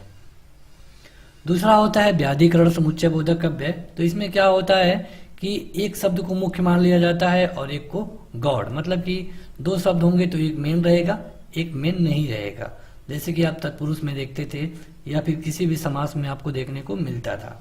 तो यहाँ पे जो उदाहरण आते हैं, मोहन बीमार है इसलिए वह आज नहीं आएगा। देखिए यहाँ पे मोहन के बारे में ही बात की गई है, यदि तुम भलाई चाहते हो तो यहाँ से चले जाओ। तो यहाँ पे तुम के बारे में ही बाद में बात की जा रही है, तो यहाँ पे दोनों समान होने की बात नहीं आती है। ये हो गया। अब देखेंगे अंतिम अव्यय जो कि विस्मय बोधिक अव्यय है। तो इसमें क्या होता है कि हम कोई भी विस्मय वाले शब्दों का प्रयोग करते हैं, जो चिन्ह होते हैं उनका प्रयोग करते हैं। जैसे जो विस्मय का चिन्ह होता है ये होता है, तो जैसे कि वाह क्या बात है, हाय वह चल बसा, आहा क्या स्वाद है, अरे तुम यहाँ कैसे, छी छी यह गंदगी, वाह वाह तुमने तो कमाल कर दिया, ओह क्या बात है। तो यहाँ पे जो शब्द प्रयोग आते हैं ये सब कहीं खुश, दुख या फिर ग्लानि, लज्जा के कारण आते हैं। यहाँ पे इसी तरह के उदाहरण आपके परीक्षा में दिए जाएंगे और पूछा जाएगा कि ये किस तरह का अव्यय है। तो अब भाव के आधार पर विस्मयादिक बोधक अव्यय के भेद देखेंगे। तो भाव के आधार पर जो विस्मयादिक बोधक अव्यय होता है ये 7 तरह का होता है। हर्ष बोधक, शोक बोधक, विस्मय बोधक, तिरस्कार बोधक, स्वीकृति बोधक, संबंध बोधक और आशीर्वाद बोधक। यहाँ पे हर्ष होगा, यहाँ पे शोक होता है, यहाँ पे विस्मय, यहाँ पे तिरस्कार किया जाता है, स्वीकृति दी जाती है, संबोधन किया जाता है और सातवें वाले में आशीर्वाद की बात होती है। जैसे कि हर्ष बोधक में देख लेंगे आप, जहां पर ये शब्द आएंगे धन्य, वाह वाह, ओह वाह, शाबाश, ये शब्द आएंगे। शोक वाले में क्या होगा, दुख होता है, हाय, आहा, हाय हाय, त्राही त्राही, बाप रे, ये शब्द आते हैं। जो विस्मय है इसमें हम क्या होता है, आश्चर्यचकित वाला होता है, ओहो, अरे वाह, ए या फिर है। जो तिरस्कार होता है इसमें क्या होता है कि किसी को तिरस्कारित किया जाता है, जैसे कि छी या फिर हट, धिक, धत या फिर छी छी या फिर चुप। स्वीकृति बोधक में होता है कि हम स्वीकृति देते हैं, जैसे कि हाँ ठीक है, अच्छा ठीक है, जी हाँ बिल्कुल अच्छा। तो ये शब्द होते हैं स्वीकृति बोधक अव्यय। जो छठवां है संबोधन बोधक, इसमें क्या होता है कि संबोधन किया जाता है, जैसे हेलो, हजी, ओ, अरे, अरे, री, रे। तो ये होते हैं संबोधन बोधक अव्यय। सातवां होता है आशीर्वाद बोधक, जिसमें हम आशीर्वाद देते हैं, दीर्घायु हो, जीते रहो। तो ये सारे शब्द आते हैं। तो ये तो हो गया अव्यय। अब देखेंगे निपात के बारे में, क्योंकि निपात से भी क्वेश्चन आपके परीक्षा में पूछे जाते हैं। बस इसके बाद एक्सरसाइज आएगा आपके सामने, तो आप इस वीडियो में बने रहिए। निपात में ये होता है कि निपात एक ऐसे शब्द होते हैं जो किसी भी अव्यय के आगे पीछे लग जाते हैं और उसको एक विशेष अर्थ दे देते हैं। एक बार और, निपात ऐसे शब्द होते हैं जो किसी अव्यय शब्द के आगे या फिर पीछे लग करके जो अव्यय लगा है उसको एक विशेष अर्थ देते हैं। इस तरह का जहां पर भी प्रयोग होगा उसे हम निपात या फिर निपात अव्यय कहते हैं। जैसे कि इसमें जो शब्द आते हैं ही, भो, तो, तक, मात, भर, मत, सा, जी, ये शब्द आते हैं। जैसे प्रशांत को ही करना होगा यह काम, ही। सुहाना भी जाएगी, भी। तुम तो सनम डूबोगे ही, सबको डुबाओगे, तो। वह अब तुमसे बोली तक नहीं, तक। पढ़ाई से ही सब कुछ नहीं मिल जाता, ही। तुम उसे जानते भर हो, भर। तो यहाँ पे जो शब्द हैं ये निपात के तहत प्रयोग किए जाते हैं। कई बार निपात आपके परीक्षा में पूछा गया है। अगर आप देखेंगे तो यूपी SSSC के क्लर्क लेवल तक के एग्जाम में ये पूछा गया है। तो अक्सर लोग इसे छोड़ देते हैं, लेकिन इसे भी आपको पढ़ना चाहिए। आपको इसमें एक्सरसाइज करने की ज़रूरत है ताकि आपने जो अभी पढ़ा है वो पूरी तरह क्लियर हो जाए। तो चलिए शुरू करते हैं एक्सरसाइज। देखिए आपके स्क्रीन पर एक क्वेश्चन है, 4 ऑप्शन है और आपको हर एक क्वेश्चन के लिए 2 से लेकर 3 सेकंड मिलेगा। आप अपना उत्तर इसी सेकंड के दौरान कमेंट करके जरूर बताइएगा। इसके अलावा जो लोग इस वीडियो को ऑफलाइन देख रहे हैं वो भी अपना उत्तर कमेंट करके जरूर बताएं। पहला क्वेश्चन है कि हाय वह मर गया। इसमें आपको बताना है कि हाय में कौन सा अव्यय है। अभी आपने देखा अव्यय के बारे में, इसके विभिन्न प्रकारों के बारे में, लेकिन यहाँ पे जो ऑप्शन दिए गए हैं इनमें से आपको बताना है। तो यहाँ पे आप देखेंगे कि एक शब्द लगा है विस्मयादि बोधक का, यानी कि ये जो अव्यय है ये होगा विस्मयादि बोधक अव्यय। आपने अभी देखा हाय और इस तरह छी छी या फिर जो भी शब्द प्रयोग होते हैं वो सब विस्मयादि बोधक में प्रयोग किए जाते हैं। अगला क्वेश्चन है कि जो शब्द क्रिया की रीति या फिर विधि से जुड़ी हुई विशेषता को बताता है वह कौन सा क्रिया विशेषण होता है। जैसे हमने आपको बताया था जो क्रिया विशेषण अव्यय थे उनके प्रकार के बारे में, तो जो रीति या फिर विधि से जुड़े होते थे वो होते हैं रीतिवाचक क्रिया विशेषण अव्यय, रीतिवाचक क्रिया विशेषण अव्यय। अगला क्वेश्चन है कि मैं बहुत थक गया हूँ। अब बताइए कि इसमें कौन सा परिणामवाचक क्रिया है। जैसे इसमें कौन सी ऐसी क्रिया है जो कि रिजल्ट बता रही है। तो आप देखेंगे कि यह है बहुत। मैं थक गया हूँ लेकिन कितना, बहुत। यानी कि जो बहुत शब्द है ये एक परिणाम को बता रहा है, तो इसमें शब्द होगा बहुत। अगला है कि वह शब्द क्रिया के काल से संबंधित विशेषता का बोध कराता है। तो इस क्रिया विशेषण को क्या कहते हैं। जो शब्द जो काल का पता चले, मतलब कि किसी काल का विशेषता बताए, उसको हम कहते हैं कालवाचक। अगला है कि अव्यय के कितने भेद होते हैं। ये क्वेश्चन कई बार पूछा जा चुका है। अव्यय के कितने भेद होते हैं, तो ये होते हैं 4 प्रकार के। अगला क्वेश्चन है कि मोहन तेजी से दौड़ता है। आपको बताना है कि इसमें कौन सा शब्द क्रिया विशेषण है। कौन ऐसा है जो क्रिया विशेषण है, तो आपका सही उत्तर होगा तेजी से। इस वीडियो को लाइक करने के साथ चैनल को जरूर सब्सक्राइब करें, उसके बाद बेल आइकन दबाएं, उसमें ऑल सेलेक्ट करें इसी तरह की बेहतरीन वीडियो सबसे पहले पाने के लिए।